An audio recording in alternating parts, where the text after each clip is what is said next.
Oh no.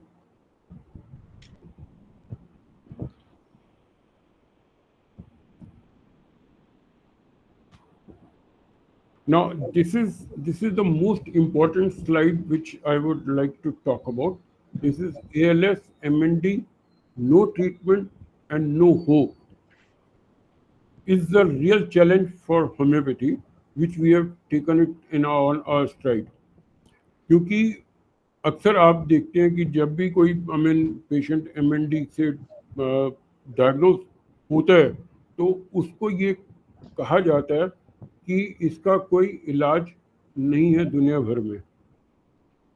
और वो एक कुछ ऐसे वर्ड्स हैं जो पेशेंट के लिए और पेशेंट के अटेंडेंट के लिए इतने घातक सिद्ध होते हैं कि वो पेशेंट जो अच्छा खासा पहले था, उसको तकलीफ थी, परंतु ये सुनने के बाद उसकी तकलीफ एकदम से मल्टीफोल्ड होके बढ़ के निकल के आते हैं and within 2-3 months the patient finds himself और herself in a very very bad state of affair. As we say, MND is a fast progressing degenerative disease, devastating illness, which leads to the progressive paralysis and eventual death, which is known.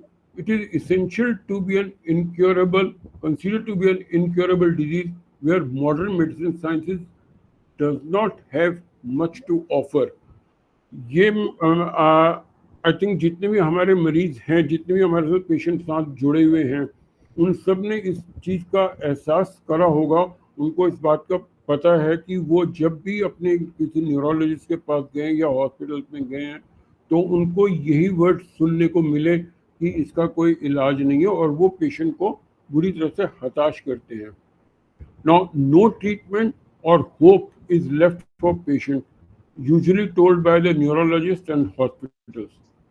मैं as an homeopath और as a physician और as a doctor समझता हूँ कि ये words allopathic doctors को या specialist को इसको उनको इस तरीके से नहीं बोलना चाहिए जो कि पेशेंट का मॉरल और वो सब कुछ डाउन करते हैं। अगर उनके पास एलोपैथी में इलाज नहीं है, हम मानते हैं इस बात को, पर इसका मतलब ये नहीं है कि वो पेशेंट को बिल्कुल ही निराश कर दें कि दुनिया भर में कहीं पे कुछ हो ही नहीं सकता। When a doctor, usually considered only second to the god, gives such a statement, it completely breaks the morale of the patient and her family members. Such statement on the part of the doctor can initiate a vicious cycle or shock, anxiety, despair, helplessness, depression, with the patient and his family members staring down the fast approaching and unacceptable situation, which is considered to be the terminal as a death. And by the time patient and her family members consult other professionals for a second opinion, जो उन doctor के words हैं there is no treatment, वो उनके दिमाग में इतने बुरी तरह असर कर चुके होते हैं कि विच almost hijack the patient belief system and cause significant damage which becomes a major hurdle in responding to any form of subsequent treatment and recovery. Still, encouraging results have been obtained with homeopathy. तो ये चीज़ मैं जो हमारे साथ जितने भी हमारे मरीज हैं मैं उनको बारी बारी बताना चाहता हूँ। मैं ये भी उनको पहले भी जब भी वो मेरे पास आते हैं उनको यही चीज़ बताता हूँ कि पहले जो वो सुन के आए हैं उसको दिमाग से निकाल दें, क्योंकि अगर 24 घंटे वो उसी चीज़ को दिमाग में रखते हैं तो उनका जो ट्रीटमेंट हो भी रहा है ना वो भी पूरी तरह से इफेक्टिव नहीं हो पाता। आमतौर पे following are the set of symptoms observed in most of the patients. ये भी जैसे मरीज आते हैं वो कहते हैं उनको कोई किसी को बल्बर है ऑनसेट है, किसी को अपर मोटर न्यूरॉन है, लो मोटर न्यूरॉन है, अलग अलग सिम्टम्स होते हैं।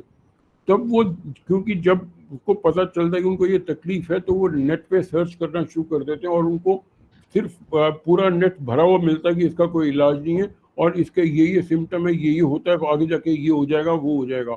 तो मरीज काफ़ी सारी अपनी उलझनों के साथ हमारे पास आते हैं और वो कहते हैं कि अभी तो मेरे को इतने सिम्टम, मेरी कौन सी स्टेज है या मेरे को इसके जैसे मेरे को बताया गया क्या ये ऐसा होगा तो और के सारे सिम्टम आएंगे। तो मैं यहाँ पे हर अपने पेशेंट और पेशेंट के केयर गिवर को बताना चाहता हूँ कि ये ज़रूरी नहीं है कि हर मरीज को सारे के सारे सिम्टम हो। वो डिपेंड करता है कि पेशेंट की एक्चुअल कंडीशन क्या है और उसके अंडरलाइंग मेडिकल फैक्टर्स क्या हैं। क्योंकि कुछ पेशेंट है जिनको पहले कोई भी तकलीफ नहीं थी, अचानक ही जब ये चीज़ हुई पता चला तो उसके बाद उनके सिम्टम आने शुरू हुए।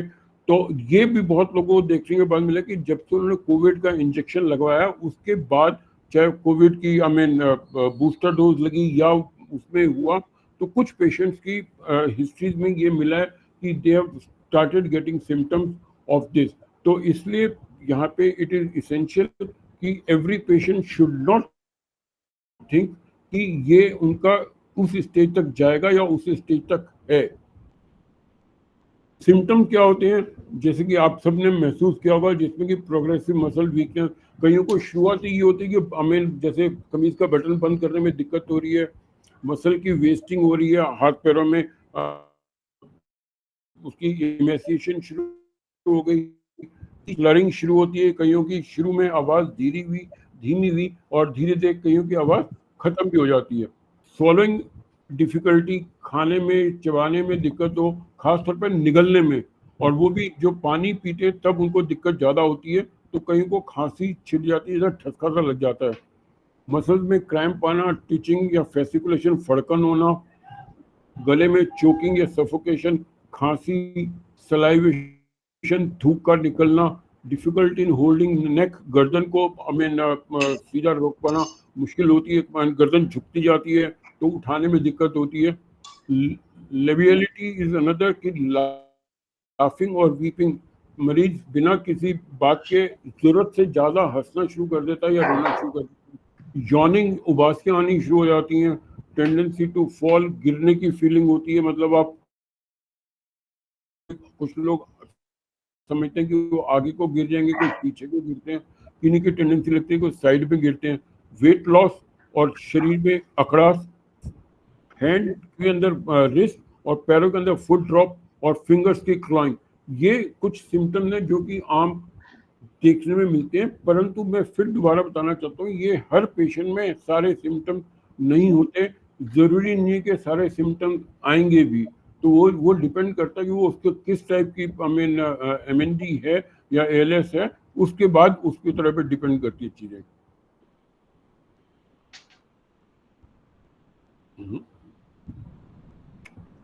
क्या हो गया?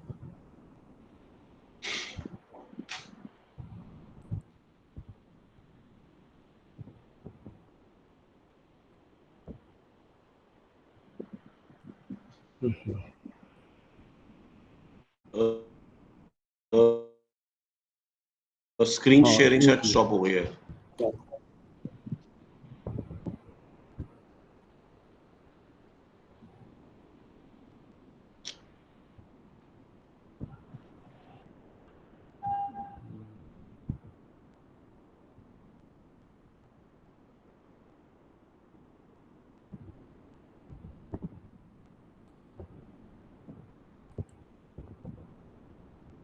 अब आ गई? आ गई? हाँ जी सर। हाँ जी, हाँ जी। पर वो फिर आगे नहीं चल रही। हाँ, फिर वो पहली वाली प्रॉब्लम आ गई। अरे आप अपनी स्लाइड में ऑन करो पापा, इसमें डोंट लुक एट दिस। आपको पहले भी यही बोला था। ओके ओके, चल रही है, स्लाइड चल रही है। ठीक है। नाउ यहाँ पे इसका जैसे मैंने पहले बताया कि role of psychology, role of physiotherapy and role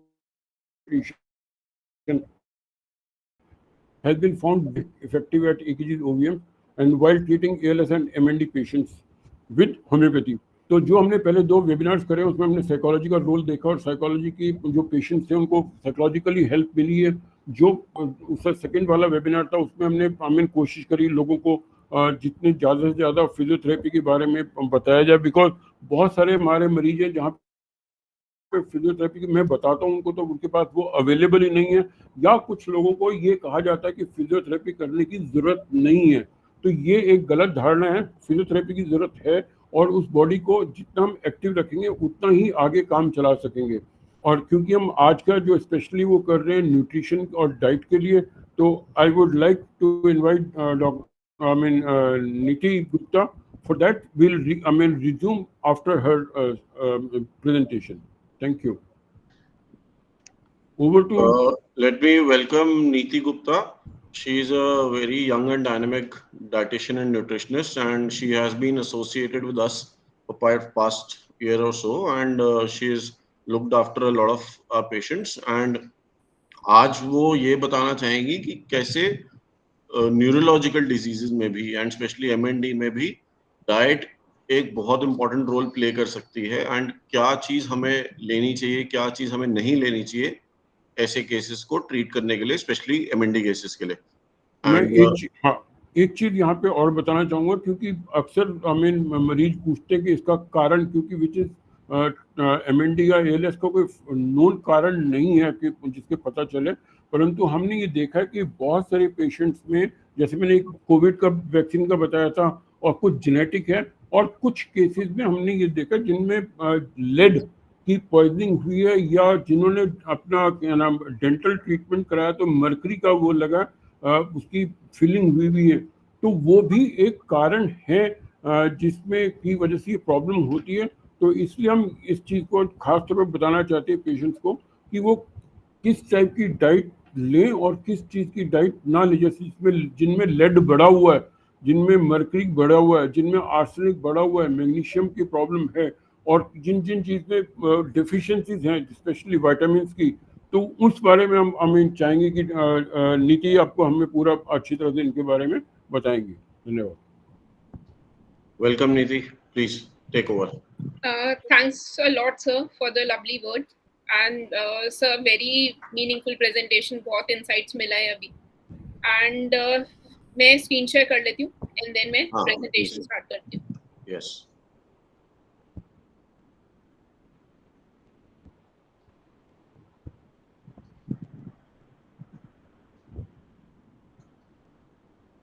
Is my screen visible? Yes. Okay. So आज मैं आप सब लोगों को बताऊंगी कि न्यूट्रिशन का रोल क्या है एमएनडी में.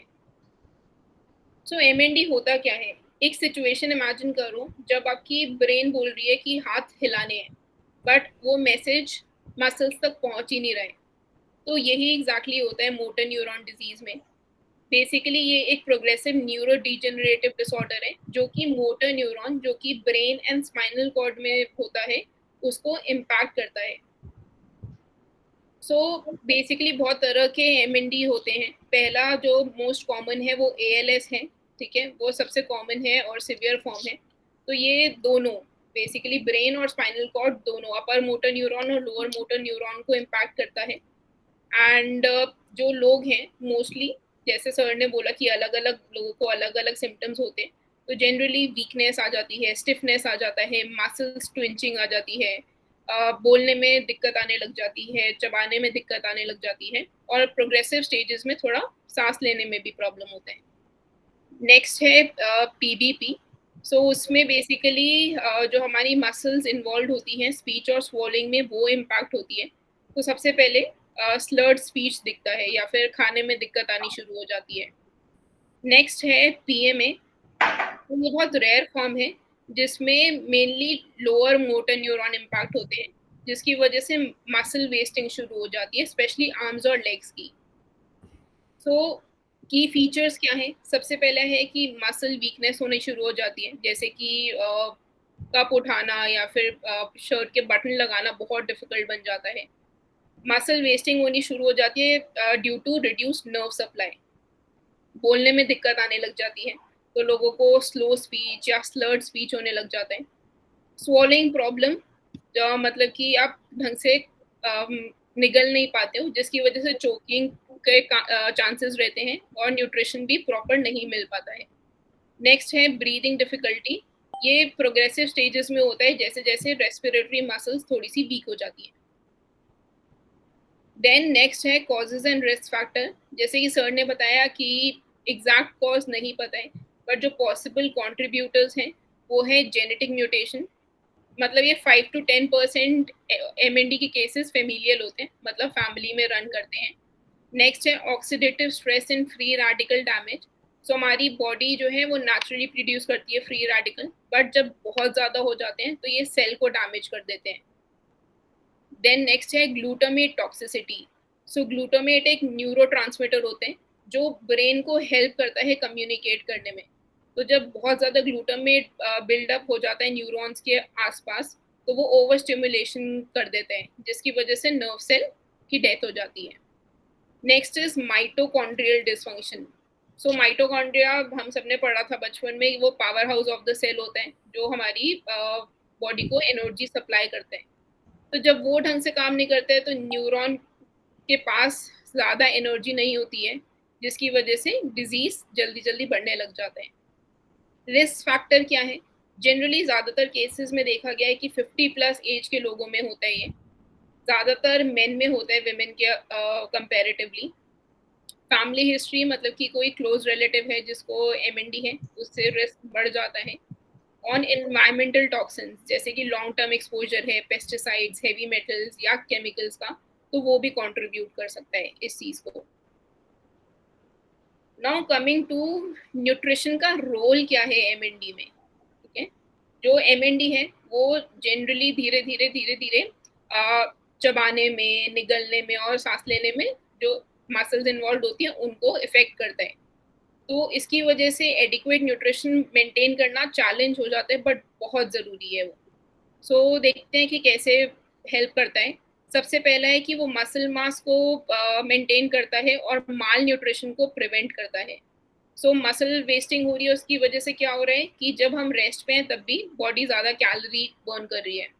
तो एक high calorie high protein diet जो है वो लीन बॉडी मास को प्रिजर्व करेगी और मसल वीकनेस को स्लो कर देगी।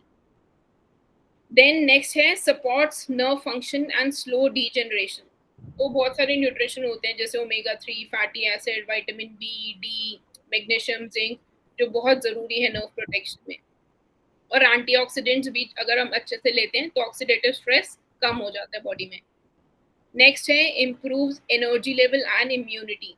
सो बेसिकली क्या होता है, जो पेशेंट होते हैं जिनको एमएनडी होता है उनको मसल वीकनेस हो जाती है और उसकी वजह से न्यूट्रिशन एब्जॉर्प्शन भी कम हो जाता है, जिसकी वजह से वो बहुत टायर्ड और फैटीग फील करने लगते हैं। सो एक बैलेंस डाइट जिसमें कॉम्प्लेक्स कार्बोहाइड्रेट, हेल्दी फैट और क्वालिटी प्रोटीन हो, तो वो एनर्जी भी बूस्ट करेगा और इम्यून सिस्टम भी आपका बेटर करेगा। नेक्स्ट है न्यूट्रिशन जो है वो एड्रेस करता है स्वॉलिंग डिफिकल्टीज। तो जैसे जैसे डिजीज बढ़ता जाता है थोड़ा सा चबाने में और निगलने में दिक्कत होने लग जाती है, तो थोड़ी सी डाइट जो कि सॉफ्ट हो, मैश्ड हो, ब्लेंडेड फूड हो, वो आपके चोकिंग रिस्क को कम कर देते हैं। नेक्स्ट है prevent deficiencies and avoid nutrient toxicities. So जैसे कि कई डेफिशिएंसीज होती हैं, vitamin D, calcium, 12, iron, magnesium, वो बहुत कॉमन है एमएनडी में। और कभी कभार जैसे सर ने बोला कि बहुत सारी टॉक्सिसिटीज होती है, लेड हो गया, आर्सेनिक हो गया, कैडमियम हो गया, जिसकी वजह से ये प्रॉब्लम बढ़ जाती है, ठीक है। तो एक क्वेश्चन आता है कि अगर सपोज पेशेंट सॉलिड खाना नहीं खा पा रहा और वेट लॉस हो जा रहे हैं, तो क्या हम उनका इनटेक कम कर देंगे? तो इसका आंसर है नहीं, हम नहीं करेंगे। हम उसका टेक्सचर मॉडिफाई कर देंगे, बट हम न्यूट्रिशन को इंटैक्ट रहेंगे। यही गोल्डन रूल है एमएनडी में। नेक्स्ट है heavy metal toxicity in MND. So ज़रूरी क्यों है, right? Why heavy metal toxicity matters? So research ने बताया है कि हेवी मेटल एक्यूमुलेशन जब बॉडी में हो जाता है, specially lead, mercury, cadmium, aluminium और आर्सेनिक का, वो नर्व डैमेज को कंट्रीब्यूट करते हैं और डिजीज को बढ़ा देते हैं। सो ये सब मेटल्स ऑक्सीडेटिव स्ट्रेस क्रिएट कर देते हैं बॉडी के अंदर, मतलब कि वो ज़्यादा फ्री रेडिकल्स क्रिएट करते हैं और एमएनडी के पेशेंट्स की एबिलिटी कम होती है इन सबको बॉडी से एक्सक्रीट करने की, डिटॉक्सिफाई करने की बॉडी को। सो थोड़े से हेवी मेटल्स देख लेते हैं जो इम्पैक्ट करते हैं। पहला है लेड। सो लेड एक न्यूरोटॉक्सिन्स है, मतलब कि वो डायरेक्टली नर्वस सिस्टम को इम्पैक्ट करते हैं, तो थोड़ा सा अमाउंट भी एमएनडी के सिम्टम्स को बढ़ा सकता है। सो इम्पैक्ट क्या होता है? पहला है ये डिस्टर्ब कर देता है न्यूरोट्रांसमिशन। सो लेड जो है इंटरफेयर करता है सिग्नल्स के, न्यूरॉन और मसल्स के सिग्नल के बीच में, जिसकी वजह से कम्युनिकेशन कम हो जाती है और मसल वीकनेस भी होना शुरू हो जाता है। Next is it disturb myelin formation. तो माइलिन बेसिकली एक प्रोटेक्टिव शेल होती है जो कि नर्व फाइबर के आसपास होती है। सो लेड एक्सपोजर ज़्यादा होता है तो वो माइलिन को डैमेज कर देते हैं, जिसकी वजह से मोटर न्यूरॉन जो है मैसेज इफेक्टिवली सेंड नहीं कर पाते हैं। नेक्स्ट है कॉग्निटिव फंक्शन। सो कॉग्निटिव इम्पेयरमेंट हो जाती है, थोड़ा सा कॉग्निटिव डिक्लाइन होने लग जाता है और वो कंसंट्रेशन, मेमोरी और डिसीजन मेकिंग में आपको इम्पैक्ट करता है। अब आते हैं कि फूड और सोर्सेज क्या है जिसे हमें लिमिट करना चाहिए या अवॉइड करना चाहिए। सो सबसे पहला है कंटामिनेटेड ड्रिंकिंग वाटर। सो जब हम पानी लेते हैं, पानी पीते हैं, तो मेक श्योर कि वो उस पाइप से, लेड पाइप से ना हो, जिस मतलब कई होते हैं जिसमें जंग लगा होता है, तो ओल्ड या करोडेड लेड पाइप जो होता है वो लेड को ड्रिंकिंग वाटर में लीच कर लेते हैं। तो सिंपल सा सोल्यूशन है उसका, हमेशा फिल्टर या आरओ ट्रीटेड वाटर यूज करना शुरू करो। नेक्स्ट है फूड स्टोर्ड और cooked in improper glazed water और टिन्ड कैन। सो हमें बेसिकली अगर हम ये सब चीज़ें यूज़ कर रहे हैं तो अगेन वो लेड को लीच कर देगा फूड में। तो सिंपल सोल्यूशन है स्टेनलेस स्टील, ग्लास या certified food grade cookware use करना शुरू करो। नेक्स्ट है leafy vegetables grow near highway और इंडस्ट्रियल एरिया। सो प्लांट जो है वो एब्जॉर्ब कर देते हैं लेड पोल्यूटेड सॉइल से और व्हीकल एमिशन से। तो इसका सोल्यूशन है कि अच्छे से सब्जियों को धो और प्रेफर करो कि लोकली वेरीफाइड या ऑर्गेनिक प्रोड्यूस यूज़ करो आप। देन नेक्स्ट हम आ जाते हैं मर्करी में। मर्करी बेसिकली बहुत टॉक्सिक हेवी मेटल है एंड थोड़ा सा अमाउंट भी बहुत ज़्यादा इम्पैक्ट दे सकते हैं एमएनडी पेशेंट्स को। सो इम्पैक्ट क्या होता है, इट डैमेजेस मोटर न्यूरॉन विया ऑक्सीडेटिव स्ट्रेस। सो मर्करी फ्री रेडिकल प्रोड्यूस करता है जो कि मोटर न्यूरॉन को डैमेज कर देता है, जिसकी वजह से मसल वीकनेस बढ़ जाती है और डिजीज जल्दी जल्दी बढ़ता है। Next is it alters neuromuscular junction activity. So Mercury एक कनेक्शन पॉइंट को इम्पैक्ट करती है जहाँ पे नर्व सिग्नल जो है मसल्स को रीच करते हैं, जिसकी वजह से पेशेंट को ज़्यादा muscle fatigue, tremors and poor coordination होने लग जाता है। Now coming to food and sources to avoid and limit. So पहला है high mercury food. So shark, swordfish, king mackerel and tilefish ये सबसे ज़्यादा वर्स्ट ऑफेंडर हैं, क्योंकि इनका ओवर द टाइम बहुत हायर मर्करी लेवल एक्यूमुलेट हो जाता है बॉडी के अंदर। Next is large predatory fish that is tuna. So specially एल्बाकोर tuna जो कि सबसे ज़्यादा कैंड प्रोडक्ट्स में पाई जाती है, वो मर्कुरी में बहुत ज़्यादा है। सो प्रेफर, अगर आप फिश खाते हैं तो आप प्रेफर करो छोटी फिश जैसे कि sardines, rohu, katla, pomfret, generally उनसे बेटर है। नेक्स्ट है herbal remedies and skin lightning cream. So कई अनरेगुलेटेड प्रोडक्ट्स होते हैं जो इलीगली मर्करी कंटेन करते हैं। सो थोड़ा सा आपको अवेयर रहना पड़ेगा कि सर्टिफाइड और टेस्टेड प्रोडक्ट्स ही आप खरीदें। Next we come to cadmium toxicity. So cadmium again toxic heavy metal है जो कि बॉडी में ओवर द टाइम बिल्डअप हो सकता है, स्पेशली लिवर, किडनी और नर्वस सिस्टम में। सो इसका इम्पैक्ट क्या है, इम्पैक्ट ऑन एमएनडी। पहला है increase oxidative stress and inflammation. So cadmium क्या करता है, फ्री रेडिकल्स की प्रोडक्शन बढ़ा देता है, जिसकी वजह से मोटर न्यूरॉन डैमेज हो जाते हैं। It also impairs calcium metabolism. तो कैडमियम क्या करता है, वो इंटरफेयर करता है कि बॉडी कैल्शियम को कैसे यूज कर रही है। सो कैल्शियम जरूरी है मसल कॉन्ट्रैक्शन और नर्व सिग्नलिंग में। तो लो कैल्शियम जो होता है वो मसल वीकनेस और क्रैम्प्स क्रिएट करना शुरू कर देते हैं। And it also reduce detoxification capacity. So calcium धीरे धीरे, कैडमियम धीरे धीरे एक्सक्रीट होता है बॉडी से, मतलब कि ज़्यादातर टाइम वो एक्यूमुलेट हो जाता है बॉडी में, जिसकी वजह से नर्वस सिस्टम पे बहुत ज़्यादा स्ट्रेस आने लग जाता है। नेक्स्ट इज हमें क्या फूड अवॉइड करने चाहिए या लिमिट करने चाहिए एमएनडी के केस में। तो पहला है टोबैको स्मोकिंग। सो दोनों ही एक्टिव और पैसिव स्मोकिंग बहुत मेजर सोर्स है कैडमियम एक्सपोजर के। सो हमें टोबैको इन्वायरमेंट और टोबैको कंजम्पशन स्ट्रिक्टली अवॉइड करना रहता है इन केसेस में। Then contaminated rice and cereal grown in industrial area. So जो कि क्रॉप्स ग्रो होती है इंडस्ट्रियल या माइनिंग एरिया में, वो सॉइल, पॉल्यूटेड सॉइल से कैडमियम एब्जॉर्ब कर लेती है। सो कोशिश करो कि वेरीफाइड सोर्सेज हो राइस, व्हीट और सीरियल्स के, एंड अच्छे से उसे धो जब आप यूज कर रहे हो तो। नेक्स्ट है सेल्फिश फ्रॉम पॉल्यूटेड वाटर। तो कई सेल्फिश होती हैं, स्पेशली जो कंटामिनेटेड एरिया में होती हैं, जिनके बॉडी के अंदर हाई कैडमियम लेवल्स हो जाते हैं। सो अवॉइड करो unverified seafood sources. Next is certain commercial cocoa and chocolate product. So कई लो क्वालिटी चॉकलेट में कैडमियम लेवल ज़्यादा होता है कोकोआ बीन की वजह से। सो सर्टिफाइड ब्रांड लो और कंजम्पशन मॉडरेट रखो, बहुत ज़्यादा नहीं रखना है। Next we come to aluminium toxicity. So aluminium basically neurodegenerative changes की वजह से लिंक्ड है, मतलब कि वो ब्रेन और नर्व फंक्शन को इम्पैक्ट कर सकता है ओवर द टाइम। सबसे पहला है associated with neuro degenerative changes. Aluminium जो है वो ब्रेन टिश्यूज में एक्यूमुलेट हो जाता है और इंटरफेयर करता है नॉर्मल नर्व सिग्नलिंग में, जिसकी वजह से डीजनरेशन होना जल्दी शुरू हो जाता है। नेक्स्ट है it interferes with calcium and iron metabolism. तो एल्यूमिनियम compete करता है कैल्शियम एंड आयरन से नर्वस सिस्टम में, जिसकी वजह से बैलेंस खराब हो जाता है। कैल्शियम ज़रूरी है मसल कॉन्ट्रैक्शन के लिए और आयरन ज़रूरी है ऑक्सीजन सप्लाई के लिए। सो जिसकी वजह से अगर ये प्रॉब्लम्स होती हैं तो इसकी वजह से मसल वीकनेस और फैटीग, बहुत थकान फील होना, वो शुरू हो जाते हैं। नेक्स्ट है food and sources to avoid और लिमिट। हमें क्या फूड अवॉइड करने चाहिए?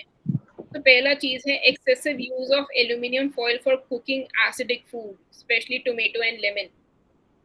तो जब कुकिंग करते हैं या रैप करते हैं हम acidic food like tomato based dishes, lemon based dishes, तो एल्यूमिनियम खाने के अंदर आ जाता है। तो सोल्यूशन है कि बटर पेपर यूज करो या स्टेनलेस स्टील कंटेनर यूज करो उसकी जगह पे। नेक्स्ट है processed cheese, baking powder and some tea brands. बहुत ज़्यादा प्रोसेस्ड चीज स्लाइसेस होती हैं, बेकिंग पाउडर होते हैं, और थोड़े से जो टी ब्रांड्स हैं वो एल्यूमिनियम बेस्ड एडिटिव्स यूज करते हैं। तो ध्यान से उसके लेबल्स पढ़ो और एडिटिव फ्री ऑल्टरनेटिव यूज करना शुरू करो। नेक्स्ट है aluminium cookware, specially with scratches. So old या स्क्रैच वाले एल्यूमिनियम पैन जो है वो एल्यूमिनियम रिलीज कर देते हैं कुकिंग के टाइम पे। तो सोल्यूशन है स्टेनलेस स्टील पे स्विच करो, सिरेमिक कुकर यूज करो जहां भी जितना भी पॉसिबल हो पाए। Next we come to arsenic toxicity. So arsenic का इम्पैक्ट क्या है एमएनडी में? आर्सेनिक बेसिकली माइटोकॉन्ड्रियल फंक्शन को इम्पैक्ट करता है, जो कि बहुत जरूरी है। माइटोकॉन्ड्रिया एनर्जी सप्लाई कर रहे हैं। Then it interferes with neuronal metabolism.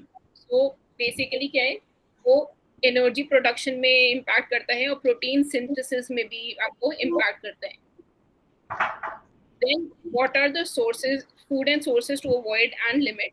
तो सबसे पहले कंटामिनेटेड ग्राउंड वाटर, जैसे कि कई जगह हैं जहाँ पे हाई आर्सेनिक लेवल्स हैं ड्रिंकिंग वाटर में, स्पेशली वेस्ट बंगाल की साइड पे या फिर बांग्लादेश में।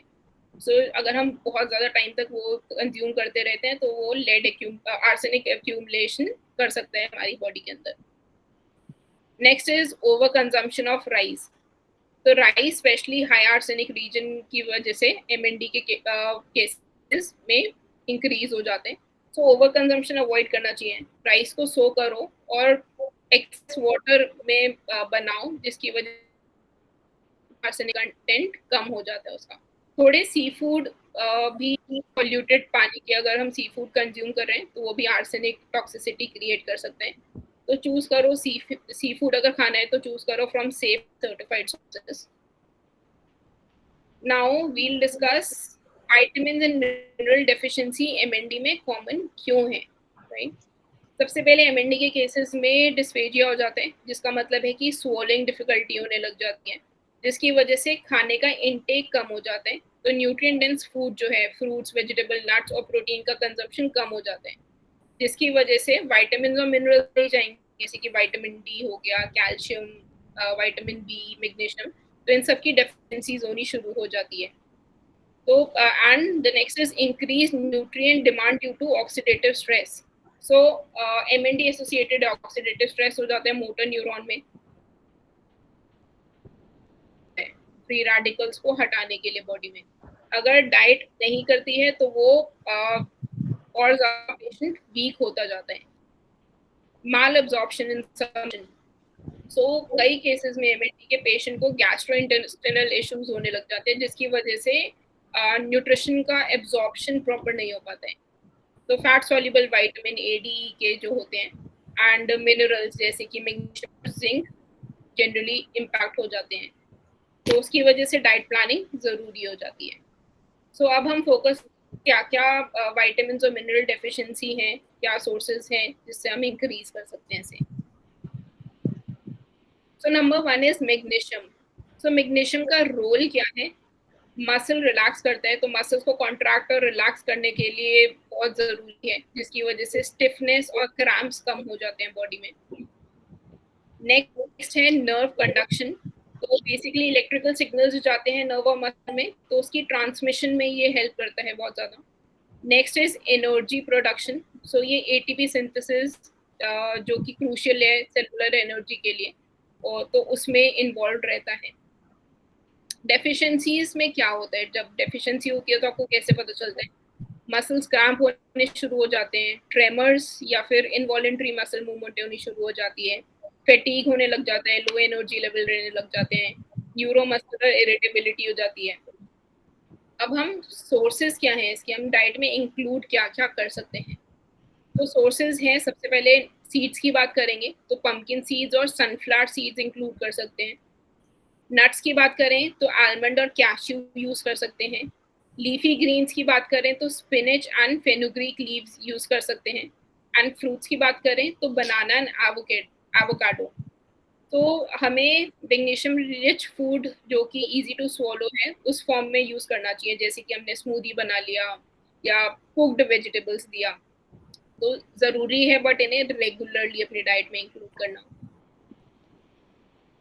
नेक्स्ट टाइम आ जाते हैं vitamin D deficiency. So vitamin D का रोल क्या होता है बॉडी में? सबसे पहले कैल्शियम एब्जॉर्प्शन में बहुत ज़रूरी रहता है। नेक्स्ट है बोन की स्ट्रेंथ में हेल्प करता है ये, तो ओस्टियोपोरोसिस और फ्रैक्चर्स के रिस्क कम करता है। नेक्स्ट है muscle function. So muscle strength, coordination और पूरी बॉडी की मोबिलिटी में हेल्प करता है। What are the deficiency signs? सबसे पहला है मसल वीकनेस और फटीग होना शुरू हो जाते हैं, बॉडी पेन होने लग जाता है, टेंडरनेस आ जाती है बॉडी में, फ्रीक्वेंट फॉल्स होने लग जाते हैं जिसकी वजह से इंजरी के रिस्क बढ़ जाते हैं। नेक्स्ट इज क्या हम डाइट में इंक्लूड कर सकते हैं? तो सबसे पहली चीज है sunlight exposure. So vitamin D को बेसिकली सनशाइन विटामिन कहते हैं। तो sunlight is the best source. 15 से 20 मिनट रोज अपने आर्म्स और फेस पे आपको सनलाइट लेनी चाहिए। फोर्टिफाइड मिल्क, कर्ड और प्लांट बेस्ड मिल्क्स लेने चाहिए आपको। Mushroom, specially sun dried mushroom ले सकते हैं आप इसके लिए। And fortified breakfast cereal, again it is a very convenient source of vitamin D. Then next पे आ जाते हैं which is calcium deficiency. So calcium का रोल क्या होता है? मसल्स मूवमेंट में हेल्प करती है और क्रैम्प्स प्रिवेंट करता है। नर्व सिग्नलिंग में हेल्प करता है, मतलब कि आपके सिग्नल्स ट्रांसमिट करने में नर्व्स और मसल्स के बीच में जो आपके सिग्नल्स जाते हैं वो हेल्प करता है। बोन हेल्थ मेंटेन करता है, तो बोन की डेंसिटी मेंटेन करता है और ऑस्टियोपोरोसिस आपका प्रिवेंट करता है। डेफिशिएंसी साइन क्या है? ये आपका मसल स्पैज्म या क्रैम्प्स आपका अवॉइड करता है, राइट? ऑस्टियोपोरोसिस हो सकता है अगर आपको डेफिशिएंसी है इसकी, ब्रिटल नेल्स हो सकते हैं आपके, या डेंटल इश्यूज भी हो सकते हैं। तो सोर्सेज क्या हैं? सबसे पहले डेयरी की बात करें तो मिल्क, कर्ड एंड पनीर अच्छे सोर्सेज हैं। मिलेट एंड ग्रीन्स की बात करें तो रागी विद मिलेट एंड एमरैंथ लीव्स हम यूज कर सकते हैं। सीड्स की बात करें तो सेसमे सीड और चिया सीड यूज कर सकते हैं।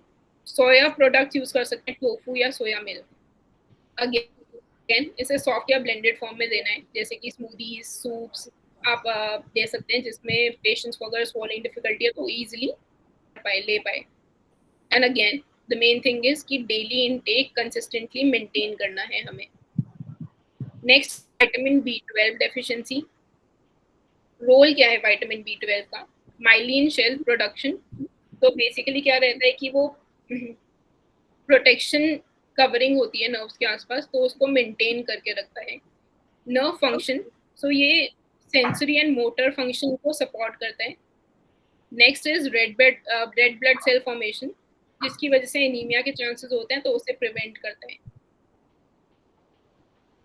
डेफिशिएंसी साइंस क्या होते हैं? सबसे पहले नमनेस एंड टिंगलिंग सेंसेशन होने लग जाते हैं हैंड्स एंड फीट में, मसल वीक होने लग जाती है, फैटीग होने लग जाता है, मेमोरी इश्यूज होने लग जाते हैं, कॉग्निटिव डिस्टर्बेंसेस होनी शुरू हो जाती है। क्या क्या चीज़ें हम अपनी डाइट में इंक्लूड कर सकते हैं? मिल्क, कर्ड, चीज़, जो कि डेयरी के प्रोडक्ट्स हैं। अगर नॉनवेज परमिटेड है तो एग्स ले सकते हैं। फोर्टिफाइड प्लांट मिल्क ले सकते हैं, ब्रेकफास्ट सीरियल्स ले सकते हैं। न्यूट्रिशनल यीस्ट जो कि बीटर से फोर्टिफाइड होती है, वो भी आप ले सकते हैं। Now we will come to vitamin E deficiency. So role क्या है विटामिन ई का बॉडी के अंदर? एंटीऑक्सीडेंट्स होते हैं उसमें, जिसकी वजह से फ्री रेडिकल्स को न्यूट्रलाइज करने का एंटीऑक्सीडेंट्स का बेसिक रोल होता है फ्री रेडिकल्स को न्यूट्रलाइज करना। नेक्स्ट है नर्व हेल्थ को प्रोटेक्ट करते हैं, तो प्रॉपर नर्व फंक्शन होता है, जिसकी वजह से डीजेनरेशन जो होती है एमएनडी के पेशेंट्स में वो कम हो जाती है। देन डेफिशिएंसी साइंस क्या है? मसल वीकनेस होने लग जाता है, लॉस ऑफ कोऑर्डिनेशन होने लग जाता है, विजन चेंज होने लग जाता है। Dietary sources, nuts and seeds में आलमंड एंड सनफ्लावर सीड्स ले सकते हैं हम। वेजिटेबल में स्पिनच एंड ब्रोकली। ऑयल्स में wheat germ oil, safflower oil. Fruits में एवोकाडो। कोशिश करो इसे हेल्दी फैट से आप पेयर कर सकें।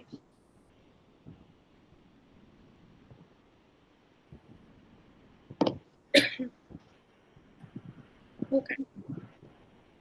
So let's move to the next. Okay. Next is selenium deficiency. Sorry, there is some throat congestion, so avoid my voice. No worries, going well. आराम से थोड़ा सा you can talk more about the protein aspect and थोड़ा सा ना थोड़ा dietary That I will be covering. हाँ dietary aspect ज़्यादा बोलो। हाँ, तो नेक्स्ट है सेलेनियम डेफिशिएंसी। सो सेलेनियम का रोल क्या होता है? एंटीऑक्सीडेंट्स प्रोवाइड करता है, थायराइड फंक्शन को मेंटेन करता है, और मसल हेल्थ को भी मेंटेन रखता है, जो कि हमारी मसल स्ट्रेंथ के लिए बहुत ज़रूरी है। डेफिशिएंसीज कैन कॉज डेफिशिएंसी के साइंस क्या है? वीकनेस आ जाता है, मसल पेन होने लग जाता है, लो इम्यूनिटी होने लग जाता है, जिसकी वजह से इन्फेक्शन के चांसेस ज़्यादा हो जाते हैं। डाइटरी सोर्सेज क्या है? ब्राज़ील नट्स ले सकते हैं, बट बहुत ज़्यादा नहीं लेना है, 1 से 2 पर डे सफिशिएंट है।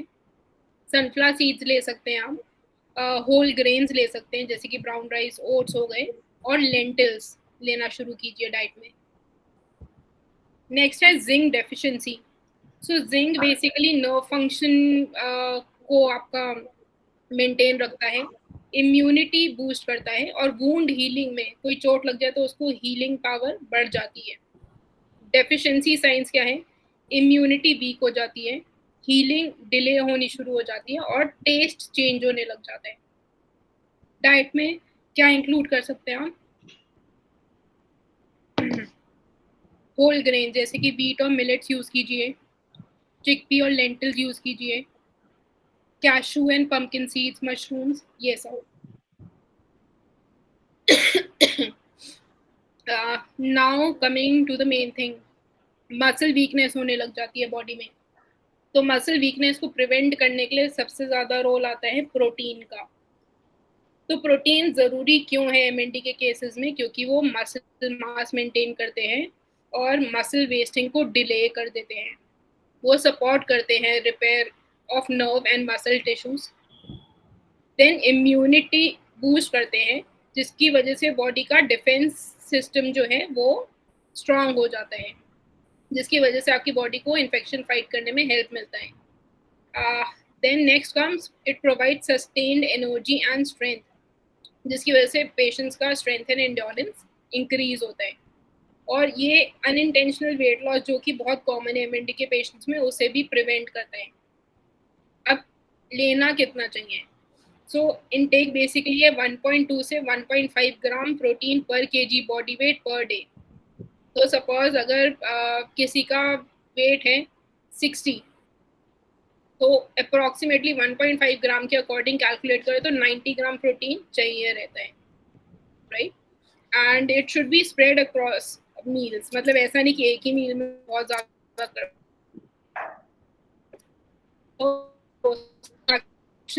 बढ़े और मसल ब्रेकडाउन भी कम हो जाए। नेक्स्ट है बेस्ट सोर्सेज क्या हैं प्रोटीन के एमएनडी पेशेंट्स के लिए। सो सबसे पहले प्रेफर करो कि सॉफ्ट और इजी टू स्वॉलो ऑप्शंस दो। तो वेजिटेरियन सोर्सेज में जैसे आपका मिल्क कर्ड या पनीर आ गया, soya milk, tofu, soya nuggets, दालें हो गई, चिकपी हो गया, किडनी बीन जैसे कि राजमा हो गया, बट ये सब चीज़ें वेल कुक्ड और मैश्ड होनी चाहिए। स्प्राउट्स ले सकते हैं आप, बट रॉ फॉर्म में नहीं लेना है, स्टीम्ड फॉर्म में लेना है ताकि डाइजेशन में इजी रहे।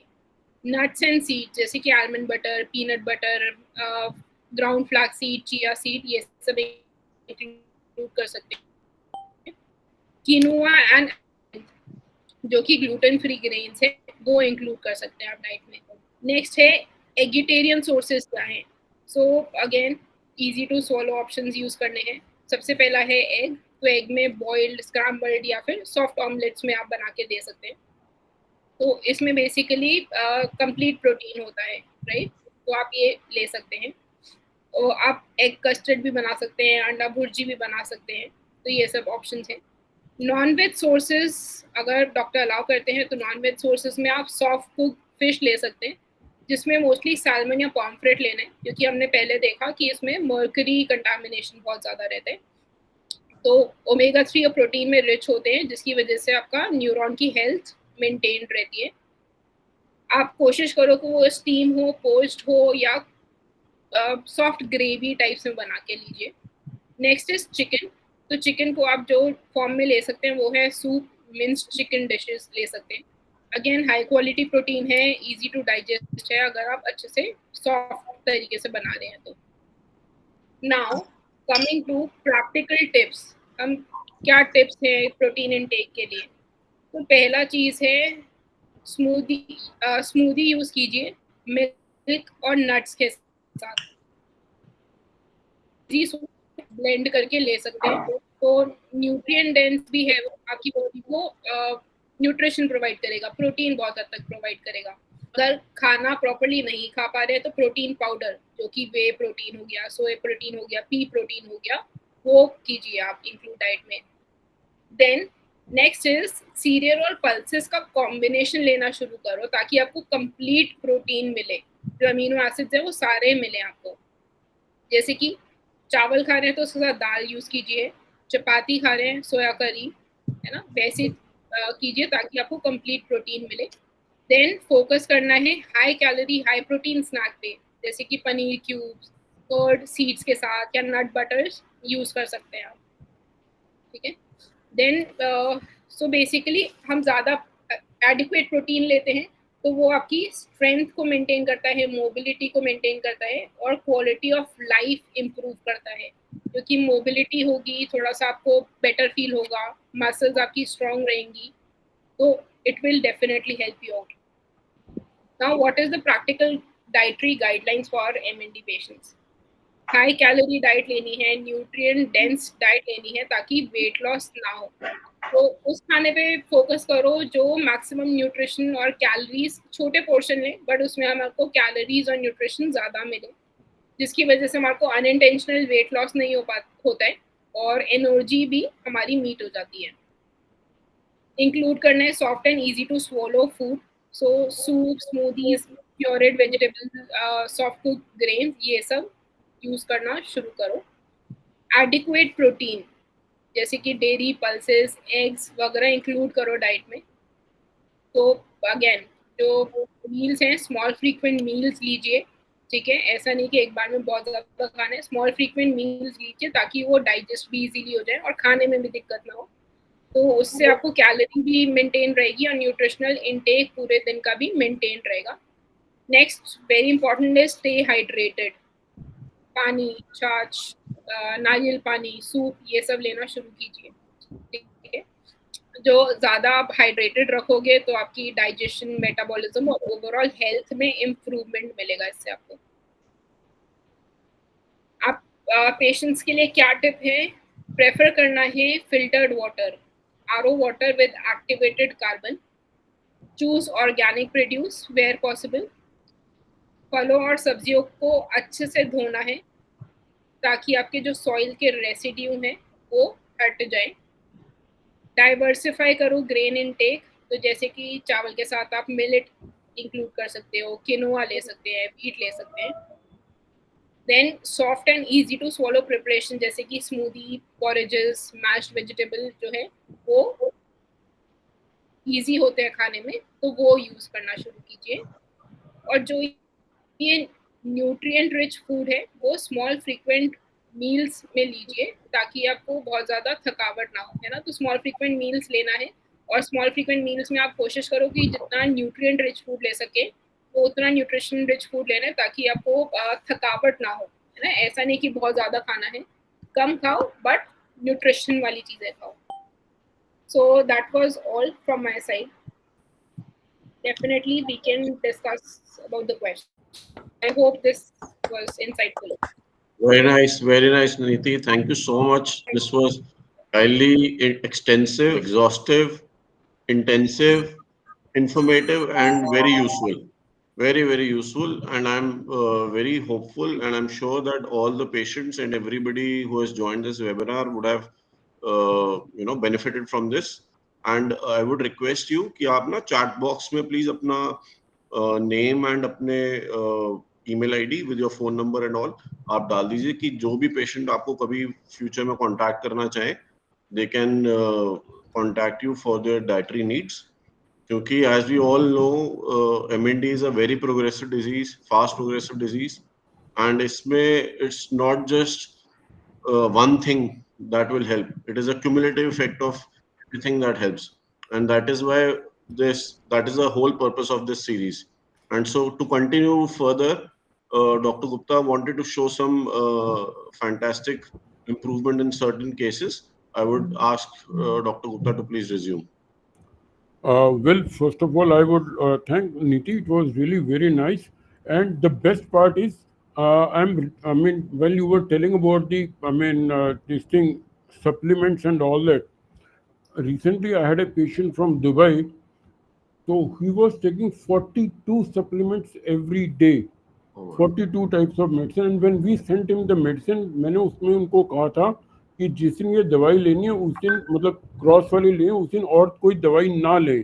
तो नेक्स्ट जब उन्होंने दवाई खाई तो उस दिन उन्होंने कोई मतलब उसके बाद उनका मैसेज आया कि मेरे को तो बड़ी वीकनेस हो गई दवाई खाते हुए। वो मैंने पूछा क्यों, तो मैंने कहा आपने कहा तो मेरे को कोई मेडिसिन नहीं लेनी। तो मैंने जो इतने सालों से he was living on supplements only, तो उस दिन उन्हें 42 के 42 में से कुछ भी नहीं लिया। तो ये भी एक थोड़ा सा इशू है पेशेंट की समझने के लिए बहुत ज़्यादा ज़रूरी है कि जो सप्लीमेंट का काम है सप्लीमेंट का, जो मेडिसिन का काम है वो मेडिसिन का है। और दूसरी चीज़ यहाँ पे एक और इम्पॉर्टेंट है कि जो हम बताते हैं कि क्या खाना है क्या नहीं खाना, इसके लिए कितनी चीज़ किसमें है, यू कैन ऑलवेज कंसल्ट नीति गुप्ता फॉर दिस। और दूसरी अभी जो पेशेंट्स मैं कुछ यहाँ पे बताना चाह रहा हूँ जिनमें मिक्स टाइप की प्रॉब्लम थी, किसमें उसका डेफिशिएंसीज भी हैं और टॉक्सिसिटी भी है।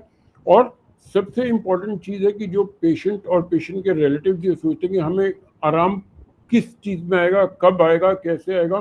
तो यहाँ पे मैं I am going to share with you with everyone कि सबके पेशेंट के अलग अलग रिस्पॉन्सेज होते हैं। ज़रूरी नहीं है कि एक पेशेंट ने जितने टाइम में रिस्पॉन्स दिया वो दूसरा पेशेंट भी उतनी देर में उतना रिस्पॉन्स कर पाएगा। तो इसलिए इसके पूरे ट्रीटमेंट के लिए 4 कंपोनेंट्स इंपॉर्टेंट है। सबसे पहला कंप्लायंस ऑफ ट्रीटमेंट, और ट्रीटमेंट का पार्ट क्योंकि एलोपैथी में सबके लिए एक ही दवाई है, रेलोजोल दी जाती है, और चाहे वो उसका इफेक्ट हो या ना हो, that is the only medicine. Homeopathy में क्योंकि दवाई बीमारी के नाम से नहीं बल्कि बीमार के हिसाब से चयन की जाती है, इसलिए we are able to give a better results also. Homeopathy में रिजल्ट इसीलिए ज़्यादा अच्छे हैं। और हमने अपनी रिसर्च में ये भी देखा कि इसमें एक कॉन्फ्लिक्ट का, मेंटल कॉन्फ्लिक्ट का फैक्टर भी पीछे कहीं ना कहीं पे मिला है। उसके अलावा जो बेसिक कॉजेज वो हमने देखे हैं। यहाँ पे I would like to again share my screen.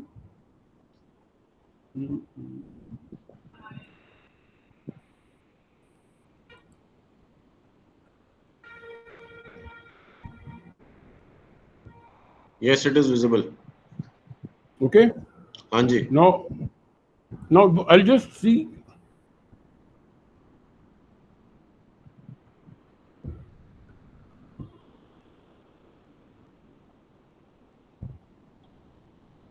There is no voice, पापा. वॉइस नहीं आ रही? आप एक बार वो हटाओ, क्या कहते हैं,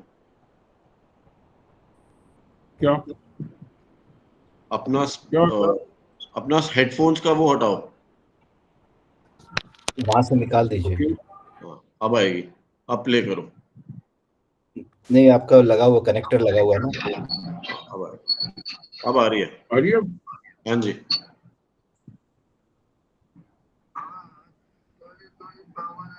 आ रही है, आवाज आ रही है? आ रही है बट कम आ रही है. ओके. आप उसका कनेक्टर निकाल दीजिए. आपका जो ईयरफोन का कनेक्टर लगा होगा उसमें, उसको निकाल दीजिए. वो निकाल दिया.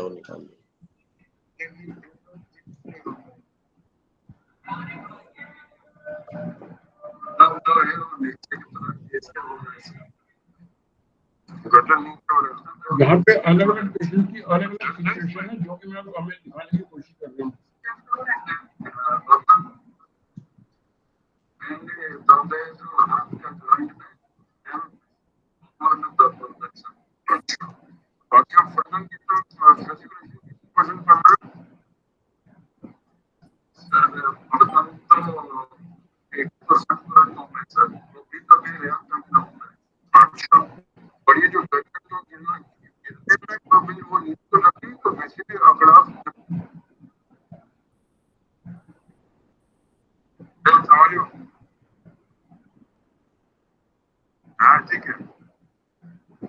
ये पेशेंट हमें नैरोबी के हैं, केन्या से.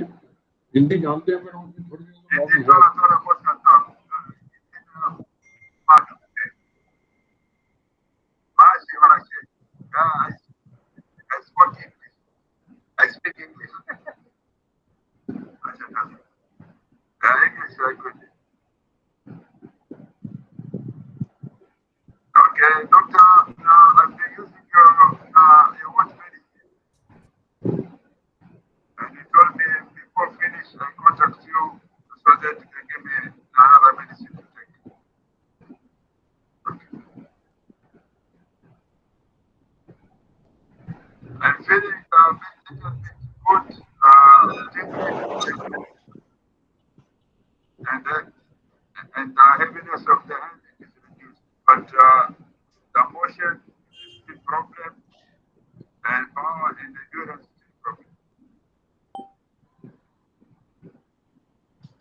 और गर्दन में भी बहुत दर्द है.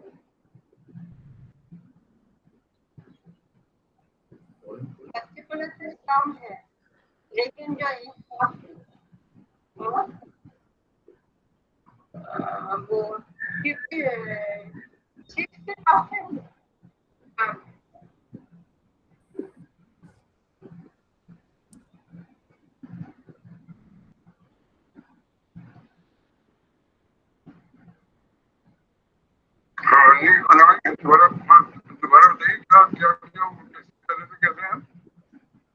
वेट गेन हुआ है.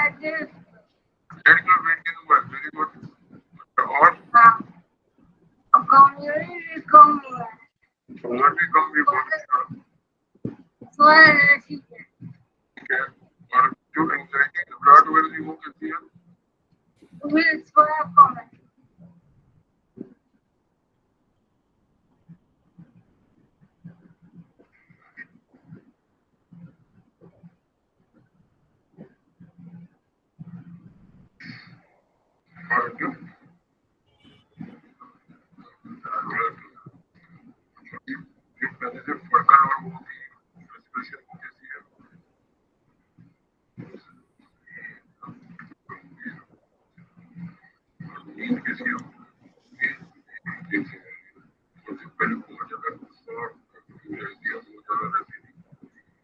नहीं है, अब तो इरिटेशन कर दी बहुत ज्यादा थी, बिल्कुल नहीं, वो ठीक है, अब शांत हो। कैसे आप अभी कर लेते हैं?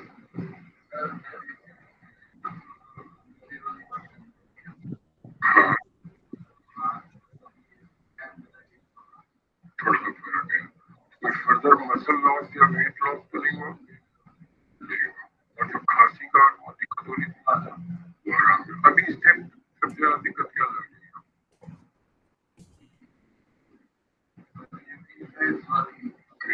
जो चलने में इम्बैलेंस का था वो अभी बीच में गिरे हुए तो नहीं कुछ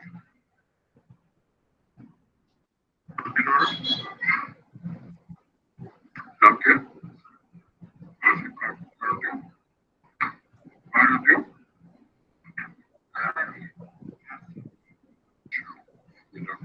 अभी कैसे पहले से किस किस चीज में फर्क है? हाँ, टेढ़ा वेरी गुड, ये भी टेढ़ी है, अकड़ा सा इसमें, इसमें कोई कंपन तो नहीं होता,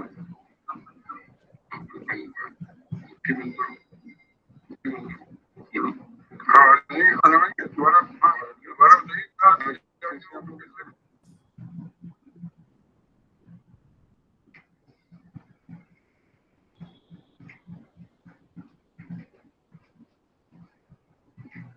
वो हाथ छोड़ो, बिना सपोर्ट के छोड़ो, कोई बात नहीं, चलो वेरी गुड।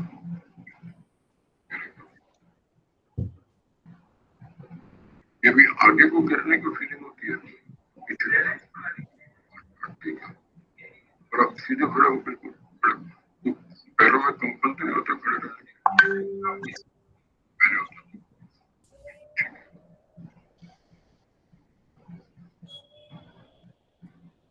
नहीं, वो सब धीरे धीरे फर्क पड़ेगा, उसमें आएगा फर्क। पहले अभी अभी तो आपका जैसे खांसी ठीक है, सफोकेशन है वो भी ठीक है, पहले से दूरी काफी हद तक खांसी का भी ठीक है, और वो जो इमोशंस है वो भी थोड़ा कम है, ठीक है।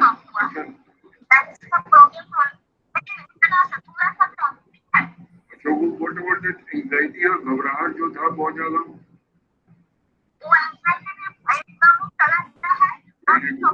वेरी गुड, एंजाइटी बिल्कुल ठीक है, बराबर। अच्छा, अब आपको जो कमर में दर्द था,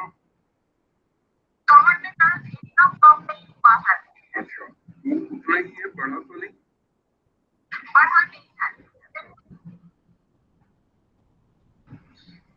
कैसे पहले से कैसे हो?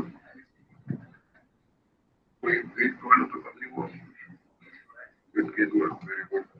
मसल रेस्टिंग हुई नहीं हुई, जो क्रैम्प से बड़ा क्रैम्प जो क्रैम्प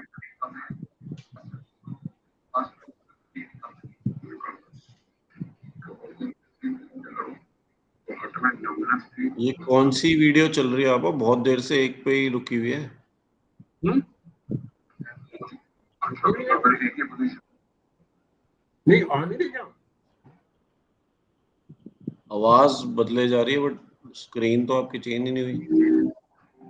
नहीं दिखने नहीं क्यों? चेंज नहीं हुई। पेशेंट की वो डिफरेंट पेशेंट की नहीं आ रही है? आवाज आ रही है बट स्क्रीन आप, हाँ अभी अब हुई है चेंज। अब हुई है? हाँ दोबारा कर दिया? नहीं नहीं, जो चल रहा था वही चलाओ बस। अच्छा,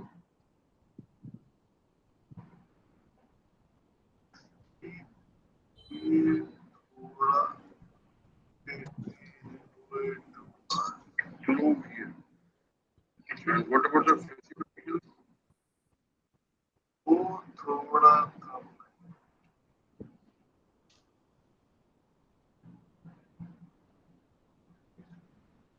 ये तो बस मैं I just wanted to show you different kind of people having a different responses. उनका थोड़ा फोकस करो जरा, आपका दिख नहीं रहा, तो आप हाँ,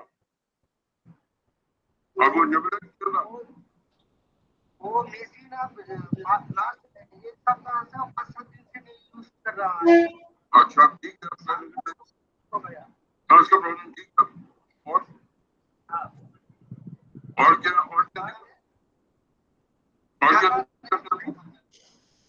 ऐसा नहीं तो शरीर में डाल दे।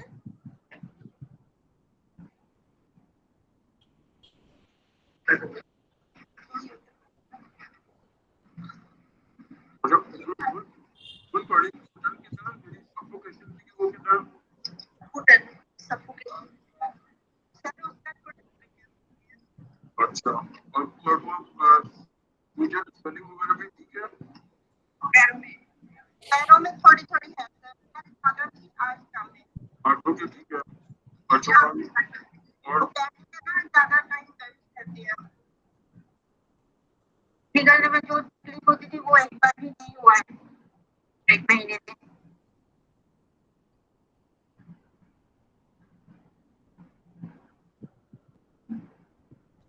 क्या 20%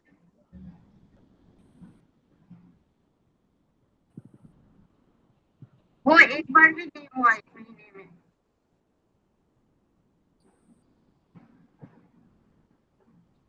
बड़ी नहीं है, मतलब मेरे पास सर्दी का प्रॉब्लम था पहले से, मेरे के साथ अब फिर से स्टार्ट हो गया, हमेशा लगा ही रहता है।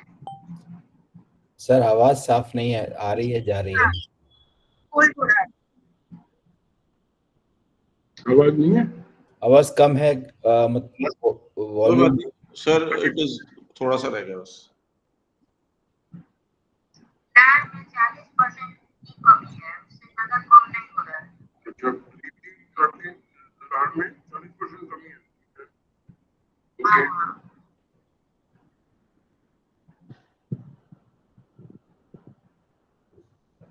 नाम क्या?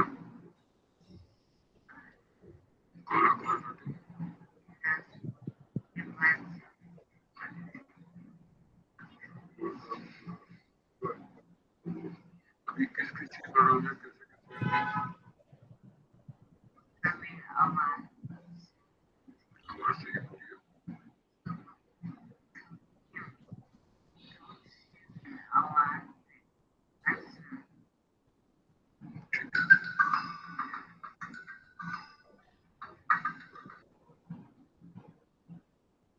पहले से वो फड़कन वगैरह कैसी है?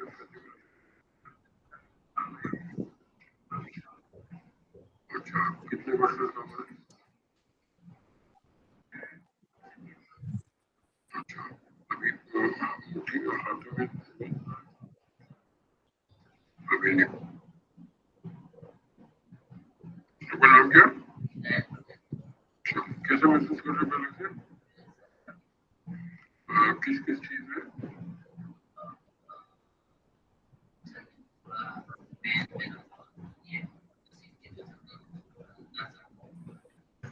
Very good.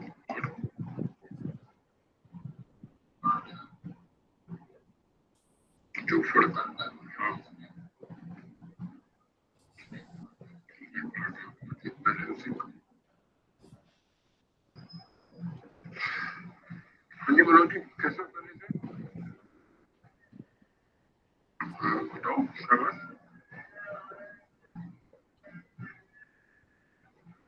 पहले से फड़कन कैसी है? नहीं है। अच्छा और कोई और वजन तो कम नहीं हुआ? कितना? 200 ग्राम।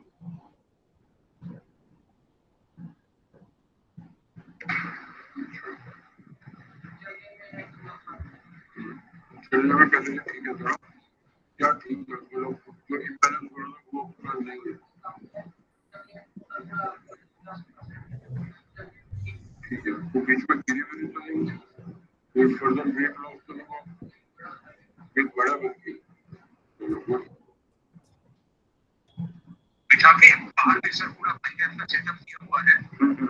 सो we are making a seat for at least 30 minutes. Good ठीक है सर। इन दैट केस हम लोकल मॉनिटरिंग करते हैं, उनका भी सब कुछ ठीक ठाक ही चल रहा है। तो मतलब PM Medica habit free evening को हम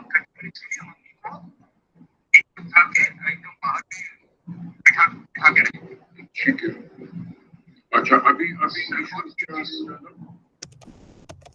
सर नहीं सर, अभी कोई ज्यादा इशू है सर? ज्यादा इशू नहीं सर, एक चीज है कि आपका सर सिक्रीशन तो सर ठीक ठाक हो गया है अभी। हाँ, कैसे हो? गर्दन चिपके नहीं रहे हो, गर्दन चिपके हुई, गर्दन दर्द है, गर्दन में दर्द है? नहीं, दर्द नहीं है। अच्छा, करिए, आपको कॉलर यूज कर रहे हो?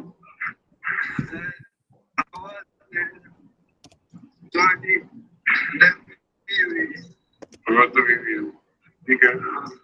और आने वाला कुछ आगे कितने झुकता था, अब नहीं झुक रहा है, अब नहीं झुक रहा है। कितने का जो दर्द था वो अब नहीं। वेरी गुड, वेरी गुड, ठीक है। लेकिन चलने में दिक्कत है। अच्छा, क्या दिक्कत हो रही है चलने में?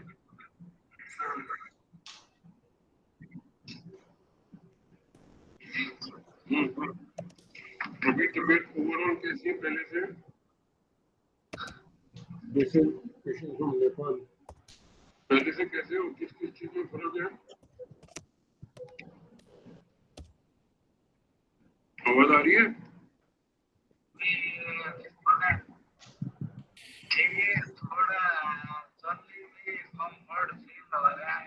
Okay, good. और खांसी वगैरह कैसी है?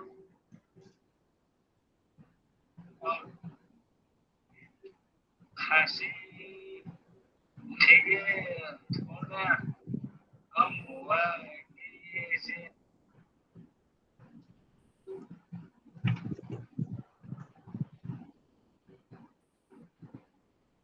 We have been able to slow down and stop and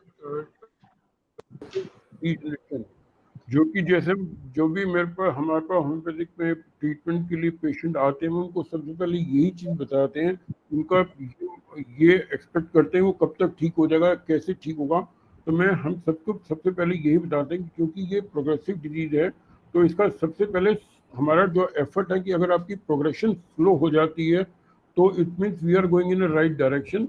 slow होना और धीरे धीरे कम होना, उसके बाद रुकना और फिर रिवर्सल वाली बात आती है। पर हालांकि हर कोई चाहता ही है कि रिवर्सल पहले हो जाए, पर which is not possible.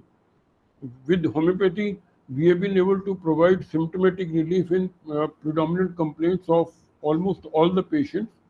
And since we have taken this effort with the webinar to create awareness for the patients and patients' caregivers, so we are trying, let's put our best efforts to put and help the cases of MND.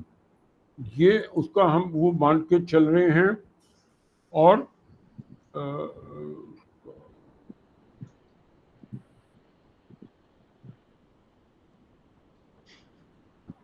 with this, I mean, I would stop my, the idea was to just give a brief information about the how the people are responding, उनको किस तरह का treatment चल रहा है। और जब हमने ये पूरा एक बीड़ा उठाया है और इस बीड़े में हमारे साथ दे रहे डॉक्टर नकुल पराशर की शांति फाउंडेशन, तो वो हमने यहाँ तक कोशिश कर रहे हैं कि पेशेंट्स की किसी तरह की भी जो हेल्प हो, क्योंकि इट कम्स आउट इट्स ये लॉन्ग टर्म ट्रीटमेंट है, इसमें शॉर्ट टर्म ट्रीटमेंट पॉसिबल नहीं है। तो बहुत सारे पेशेंट्स की प्रॉब्लम है, उनको किसी को फाइनेंशियल प्रॉब्लम है, कहीं पे उनकी जो फिजियोथेरेपी कहीं पे है नहीं, और कोई को उनकी क्योंकि वो देवर द ओनली अर्निंग हैंड्स, तो घर में उनके लिए बड़ी मुश्किल होगी। तो ऐसे में I mean we are thankful to Shanti foundation who has come forward to help such kind of people if they go through the criteria what they have kept for. तो मैं रिक्वेस्ट करूंगा डॉक्टर नकुल पराशर से, तो please tell us about this. Thank you. Sure, sir. Can I make my presentation? छोटा सा presentation है। Sir ना पहले तो 1 second, budget restriction window system,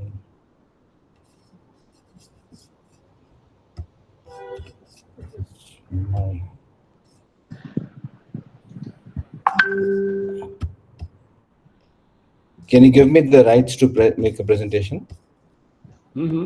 So you have the rights. Okay, Just share your screen, sir. वही कर रहा हूँ.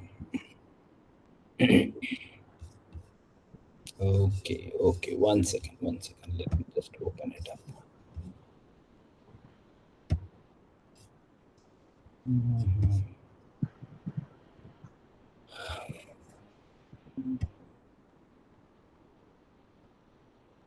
One second, sir.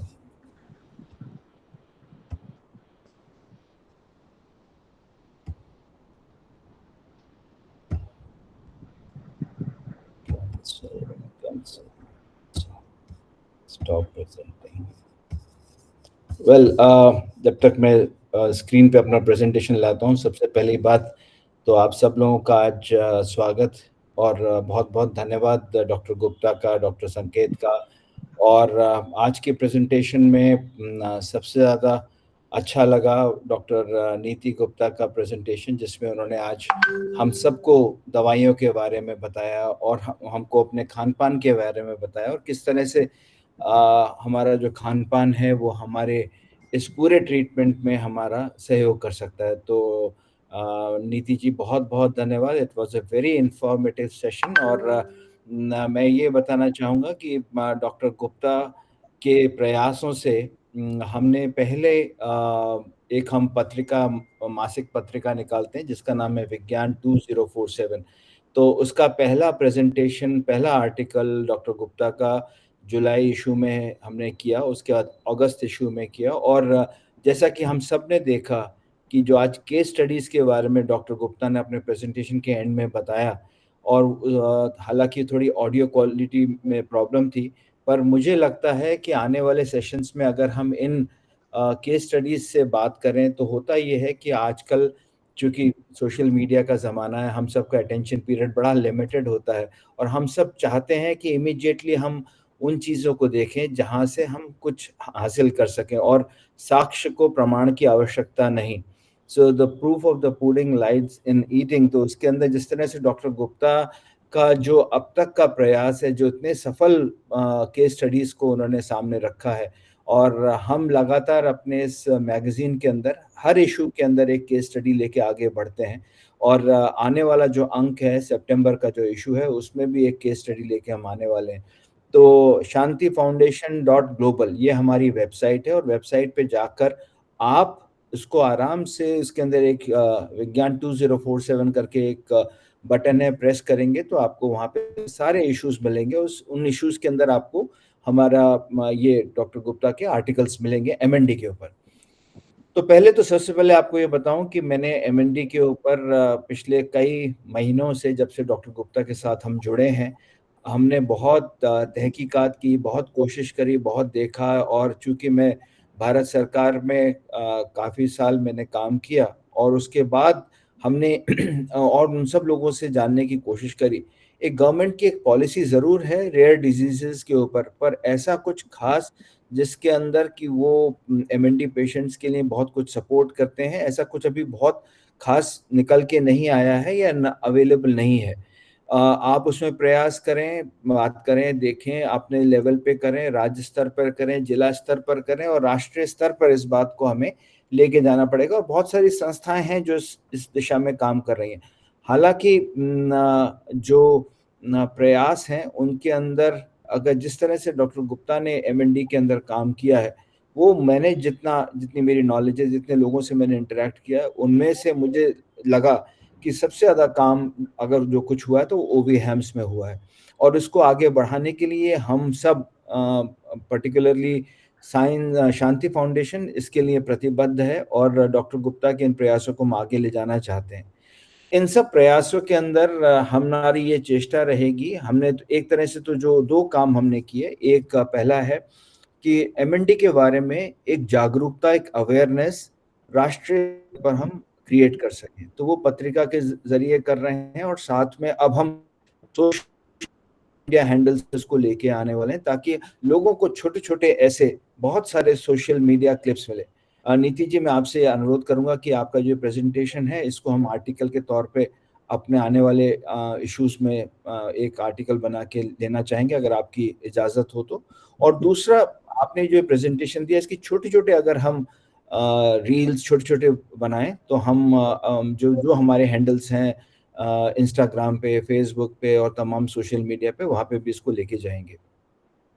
इसके बाद जो सबसे इम्पोर्टेंट चीज़ है वो ये है कि मेडिकल कंसल्टेशन, जो मेडिकल कंसल्टेशन और जो दवाइयाँ हैं, जो हमारे बहुत सारे लोग ऐसे हैं जो दिल्ली में नहीं है, दिल्ली के आसपास नहीं है, जो बहुत दूर दूर से हैं, जैसा कि आपने देखा कि even across the national boundaries, जिसके अंदर नाइजीरिया, कीनिया और जगह जगह से डॉक्टर गुप्ता के पेशेंट्स हैं। पिछली बार एक सेंट्रल एशिया के एक पेशेंट थे जो आए थे, और आज हमने देखा कि एक केस स्टडी के अंदर हमने एक अफ्रीका के पेशेंट को भी देखा।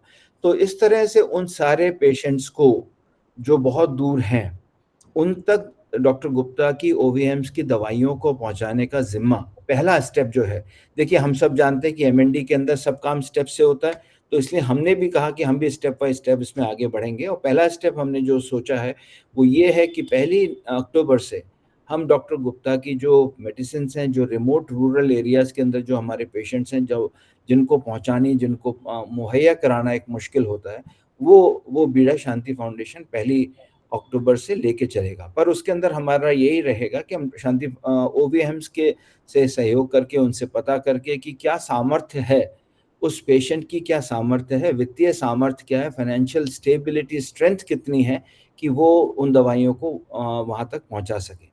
तो जो सक्षम नहीं है उनके लिए हम आगे बढ़ेंगे और आगे लेके चलेंगे। इसके अंदर हम एक सरकार का ईडब्ल्यूएस का एक क्राइटेरियन है जिसको हम फॉलो करेंगे और लेके हम आगे चलेंगे। तो ये थी बात दवाओं को, पहले स्टेज में दवाओं को लोगों तक पहुंचाने का काम। तो उसको हम एक नेटवर्क अपना एस्टेब्लिश कर रहे हैं, इसलिए समय ले रहे हैं थोड़ा। सितंबर में हम उम्मीद करते हैं कि एक वेब बेस्ड हमारा सिस्टम शुरू हो जाएगा, जहाँ पे आप लॉग इन करेंगे और आप बताएंगे और हमें ओवीएम से इंफॉर्मेशन मिलेगी और हम हमारे जो कोरियर सोर्सेज हैं वो ओवीएम से दवाई लेके आप तक पहुंचाने की कोशिश करेंगे। रिमोट रूरल एरियाज की बात कर रहा हूँ जहाँ पे दवाएं पहुंचाना एक अपने आप में एक चैलेंज है। ये था पहला स्टेज।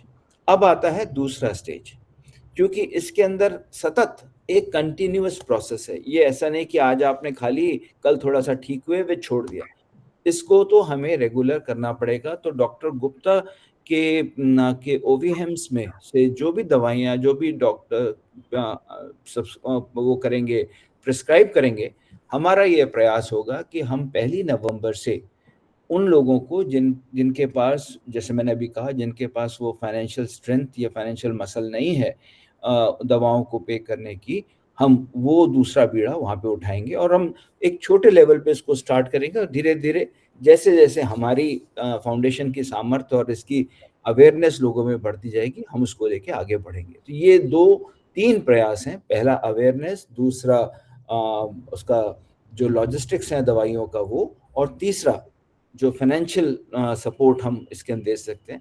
पर ये हम काम, चूंकि हमारा एक मुआहदा, एक एमओयू ओवीएम्स के साथ है, और इस मिशन के अंदर जो ओवीएम्स का मिशन है कि देश के अंदर जितने भी एमएनडी के पेशेंट्स हैं, जितने भी लोगों के बारे में, एमएनडी के बारे में जिनको जानकारी नहीं है, उन तक पहुंचाना और उनके निदान, उनके प्रिस्क्रिप्शन, उनके प्रोग्नोसिस, डायग्नोसिस, सब चीज़ों के अंदर जो भी हमसे संभव होगा। पर सूत्र और सारा श्रेय प्रोफेसर डॉक्टर ए.के. गुप्ता को जाता है, जिनका ये ब्रेन चाइल्ड है, और उनके साथ जुड़े सभी लोग, जिसके अंदर मैं जो हमारे पिछली बार हमारे फिजियोथेरेपिस्ट आए थे वो डॉक्टर संकेत गुप्ता, डॉक्टर कार्तिक गुप्ता, डॉक्टर धारित्री और डॉक्टर नीति गुप्ता, इन सभी लोगों का मैं तहे दिल से शुक्रिया अदा करता हूं और उम्मीद करता हूं कि इस पूरे प्रयास के अंदर हम सब मिलकर इस ऐसी जो प्रॉब्लम है इसके साथ जूझें, लड़ें, क्योंकि हम लोगों को खुद ही करना पड़ेगा। हिम्मत मर्दा मदद खुदा। तो let's all do it together and join our hands and support OVHEMS and Dr. Gupta's this initiative to ensure that MND is something that is curable, but we need to have two things, the placebo, और दूसरा हमारे अंदर इसके अंदर patience की बहुत आवश्यकता है, जैसे कि डॉक्टर गुप्ता ने बार बार कहा। तो इन्हीं शब्दों के साथ मैं अपनी वाणी को यहाँ विराम देता हूँ और आप सबसे उम्मीद करता हूँ कि आप OVHIMS की साइट पे जाएंगे और हमारी वेबसाइट पे जाएंगे और जाके वहाँ से जो भी इंफॉर्मेशन है वो गैदर करेंगे। फिर से मैं वेबसाइट का जिक्र करता हूँ, shantifoundation.global, SHANTI foundation.global। मैं चैट बॉक्स में भी चेक बॉक्स डाल देता हूँ, जी सर, वहाँ देख सकते with your phone number and email ID as well. बिल्कुल बिल्कुल बिल्कुल बिल्कुल कर रहा हूँ। और एक सेकंड लूंगा। नीति आप भी डाल देना। उन्होंने डाल दिया। हाँ। डाल नीति आप अपना इंस्टा हैंडल भी डाल दीजिए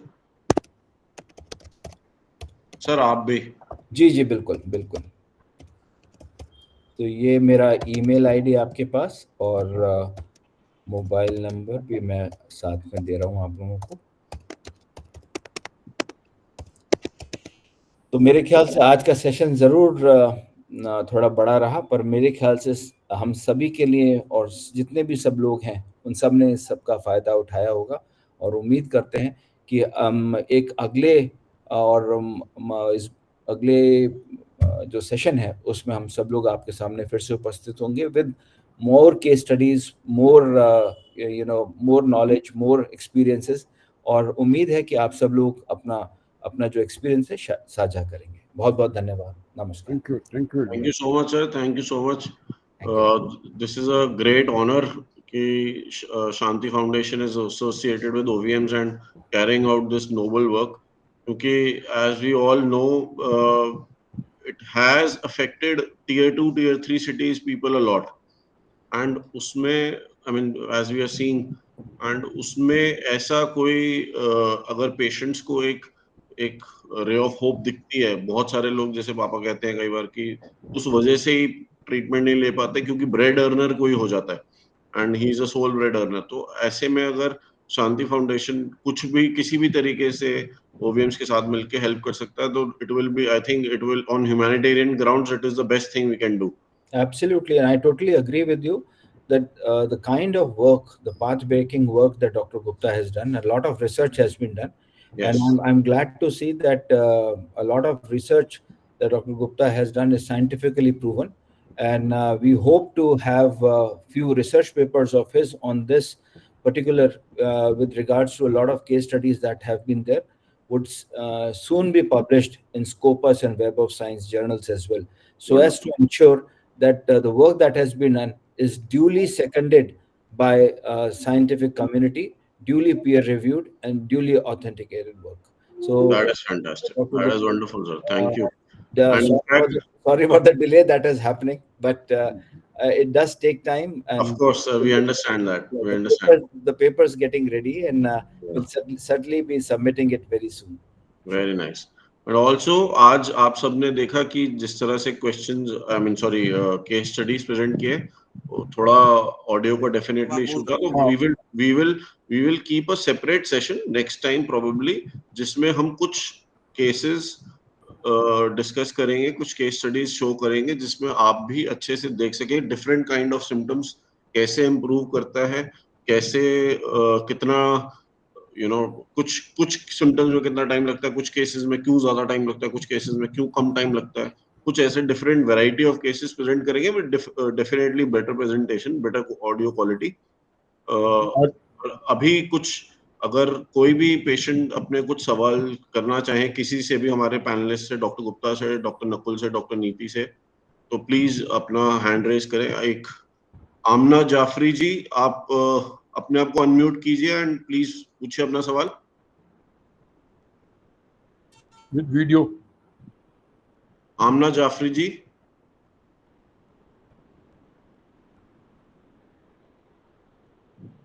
आमना जाफरी जी अपने आप को अनम्यूट कीजिए प्लीज।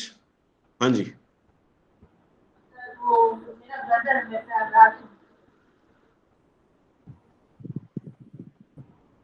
जी मैम पूछिए अपना सवाल।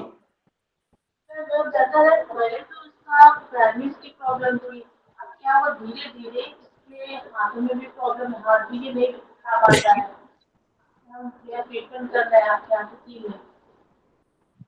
आवाज क्लियर नहीं आ रही क्या? Can you speak again?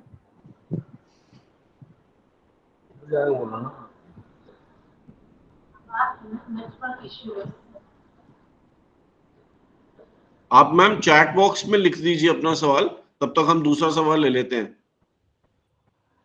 हाँ, Ravi. I would now request mister Ravi Gupta ji, please अपने आप को अनम्यूट कीजिए।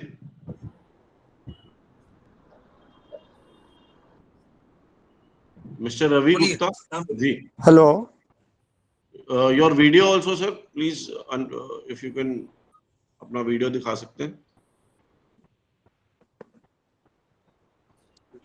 जी बताइए, पूछिए अपना सवाल पूछिए।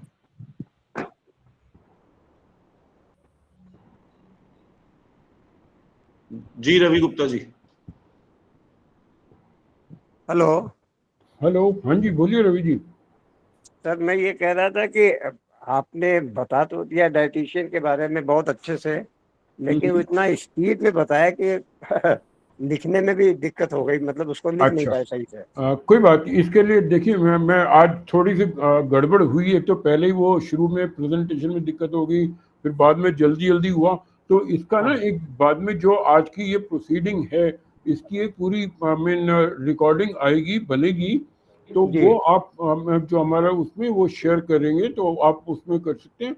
और उसके अलावा अगर कोई डायरेक्ट कोई क्वेश्चन पूछना चाहते हैं तो आप हमें पूछ भी सकते हैं। या कंसल्ट भी नहीं, करना मैं तो चाहते हैं ये तो कहना चाह रहा था डॉक्टर, मुझे वीकनेस बहुत ज्यादा लगती है, जी और वीकनेस इसलिए लगती है कि सुबह उठ करके मैं अभी तक नहा नहीं पाया हूँ। जी, इसके लिए आपको बताया कि एक तो ये वीकनेस का इसका बहुत इंटीग्रल पार्ट है इस बीमारी का, और जी उसके लिए बहुत सारे फैक्टर्स, अंडरलाइंग फैक्टर्स काउंट करते हैं, जैसे जी कि जी हमने जिसमें कुछ कुछ डिस्कस करने की कोशिश करी कि एक तो डिजीज का पार्ट, दूसरा न्यूट्रिशन का पार्ट, और तीसरा जी साइकोलॉजी का पार्ट, और चौथा एक्सरसाइज का पार्ट। इनमें जी सब में सबकी जरूरत है। अगर आप जी सोचेंगे हम खाली मैं दवाई खा लूँ और बाकी चीजें नहीं करूँ तो शायद डिजायरेबल रिजल्ट नहीं मिलेगा।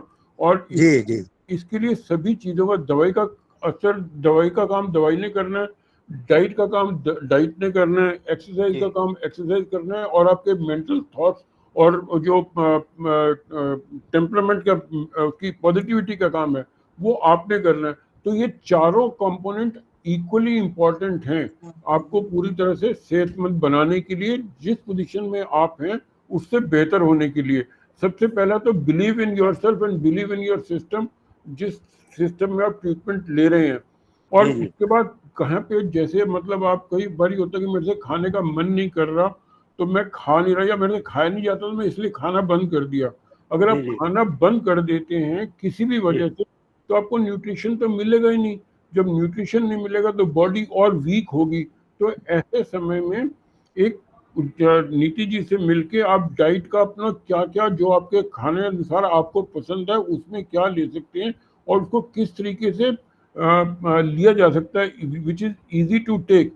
क्योंकि जो बहुत ज़्यादा क्वांटिटी है वो एकदम से नहीं खाई जा सकती, थोड़ा जी थोड़ा खाएं, और उसको क्या नाम semi liquid semi solid type की फॉर्म में खाएं। तो बाकी जी जहाँ पे कहीं पे अगर आपकी कोई डेफिशिएंसीज हैं, उन डेफिशिएंसीज को एक तो नेचुरल ढंग से भी, और अगर जरूरत पड़ती है तो सप्लीमेंट की फॉर्म में भी लिया जा सकता है और लेना चाहिए। जैसे मैंने ठीक बताया ना कि बाहर के लोगों में वहां पे कोई इलाज नहीं है, सिर्फ सप्लीमेंट्स ही सप्लीमेंट्स हैं। I mean 42 supplements. I was shocked कि वो 42 पूरे दिन में 42 बारी वो खाते हैं ये चीजें, और वो मेरे को कब बाकी चीजें क्या खाते हैं, कुछ नहीं।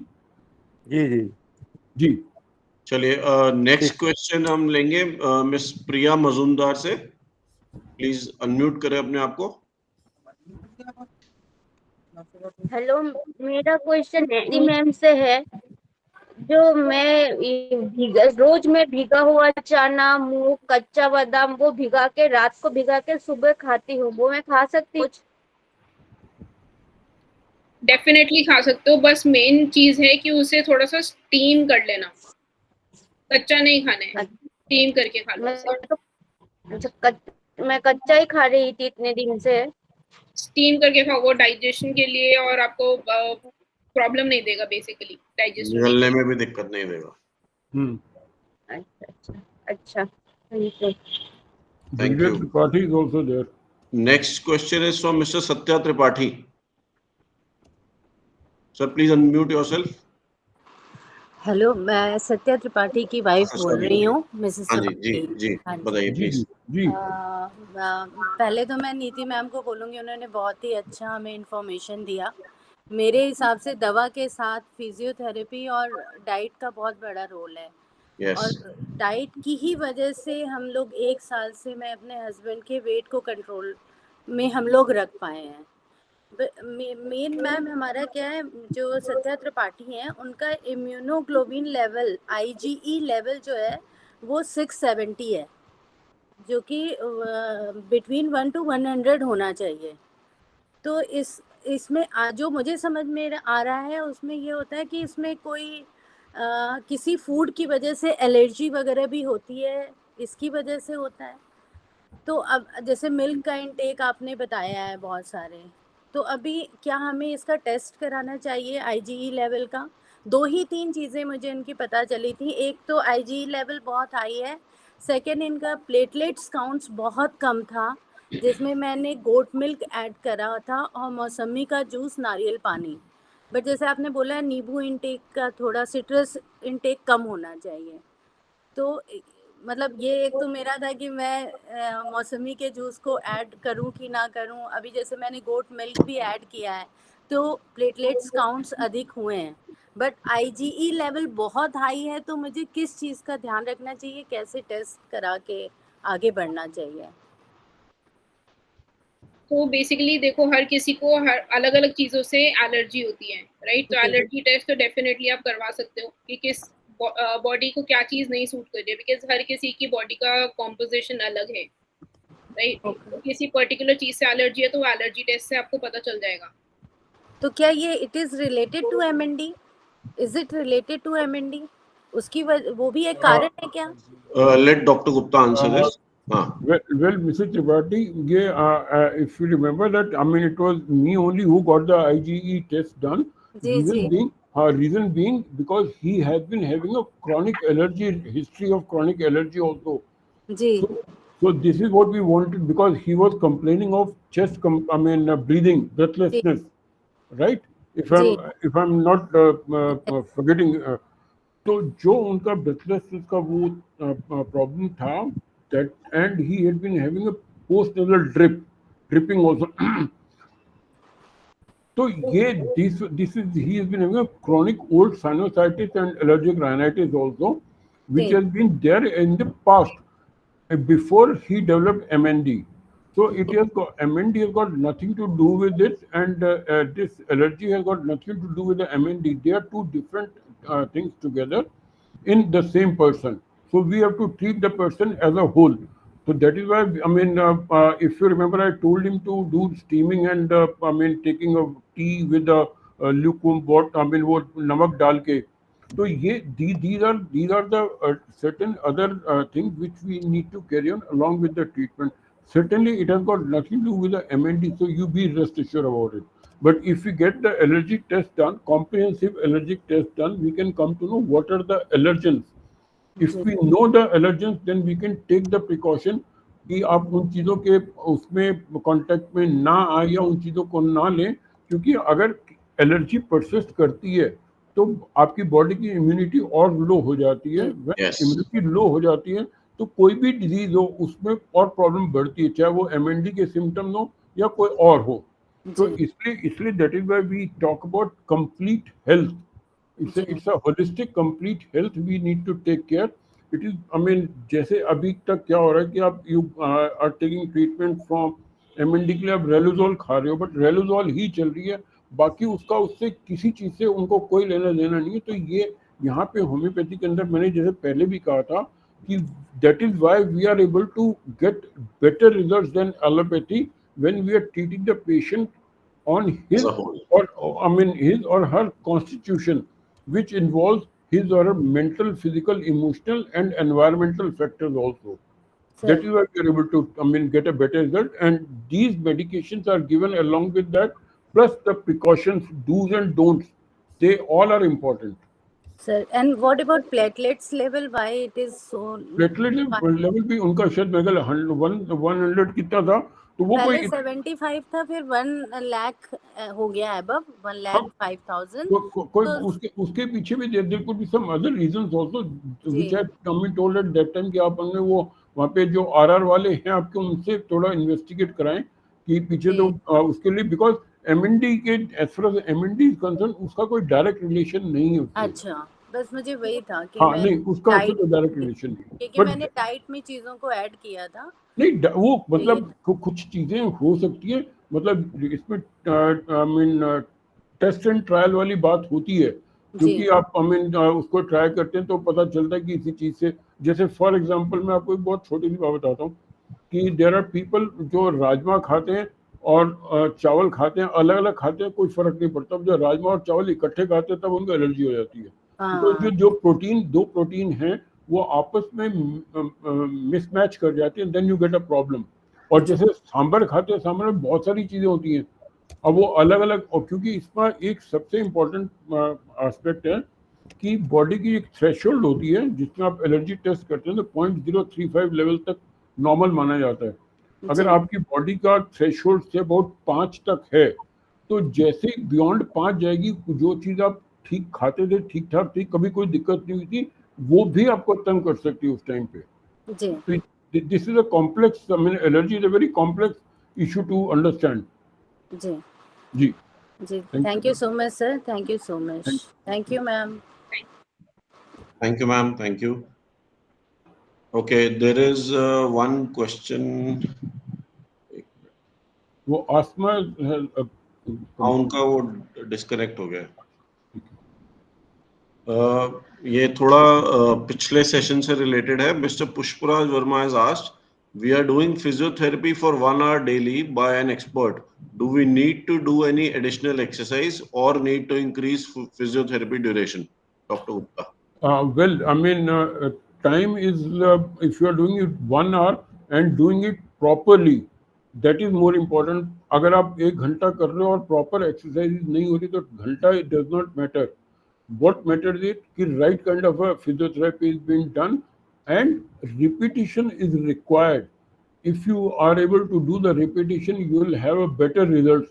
Without doing the repetition, maybe things cannot, I mean, give you that desirable result. और जहाँ तक सवाल है आपकी जो प्रॉब्लम, वो फिजियोथेरेपी क्या कर रहे हैं, या तो आप उनकी जो कर रहे हैं उसकी वीडियो मेरे को शेयर कर लीजिएगा, and then we can see that what is being done and we can talk to our physiotherapy expert also. आपका उनका नंबर आपके पास है, आप उनसे एक बार उनसे भी कंसल्ट कर सकते हैं दिखा के।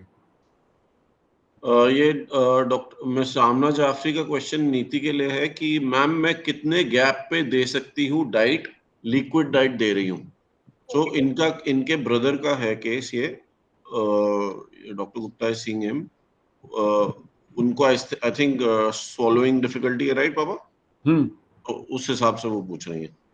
सो 5 to 6 मील्स तो देने ही रहते हैं मिनिमम, तो कोशिश करो 2 से 3 घंटे के गैप में आप देते रहो कुछ ना कुछ लिक्विड, एंड कोशिश करो उस लिक्विड को थोड़ा सा न्यूट्रिशनली डेंस बना सको। फॉर एग्जांपल अगर सूप दे रहे हैं तो सूप में थोड़ा सा रागी ऐड कर दिया तो वो न्यूट्रिशनली डेंस हो गया, राइट?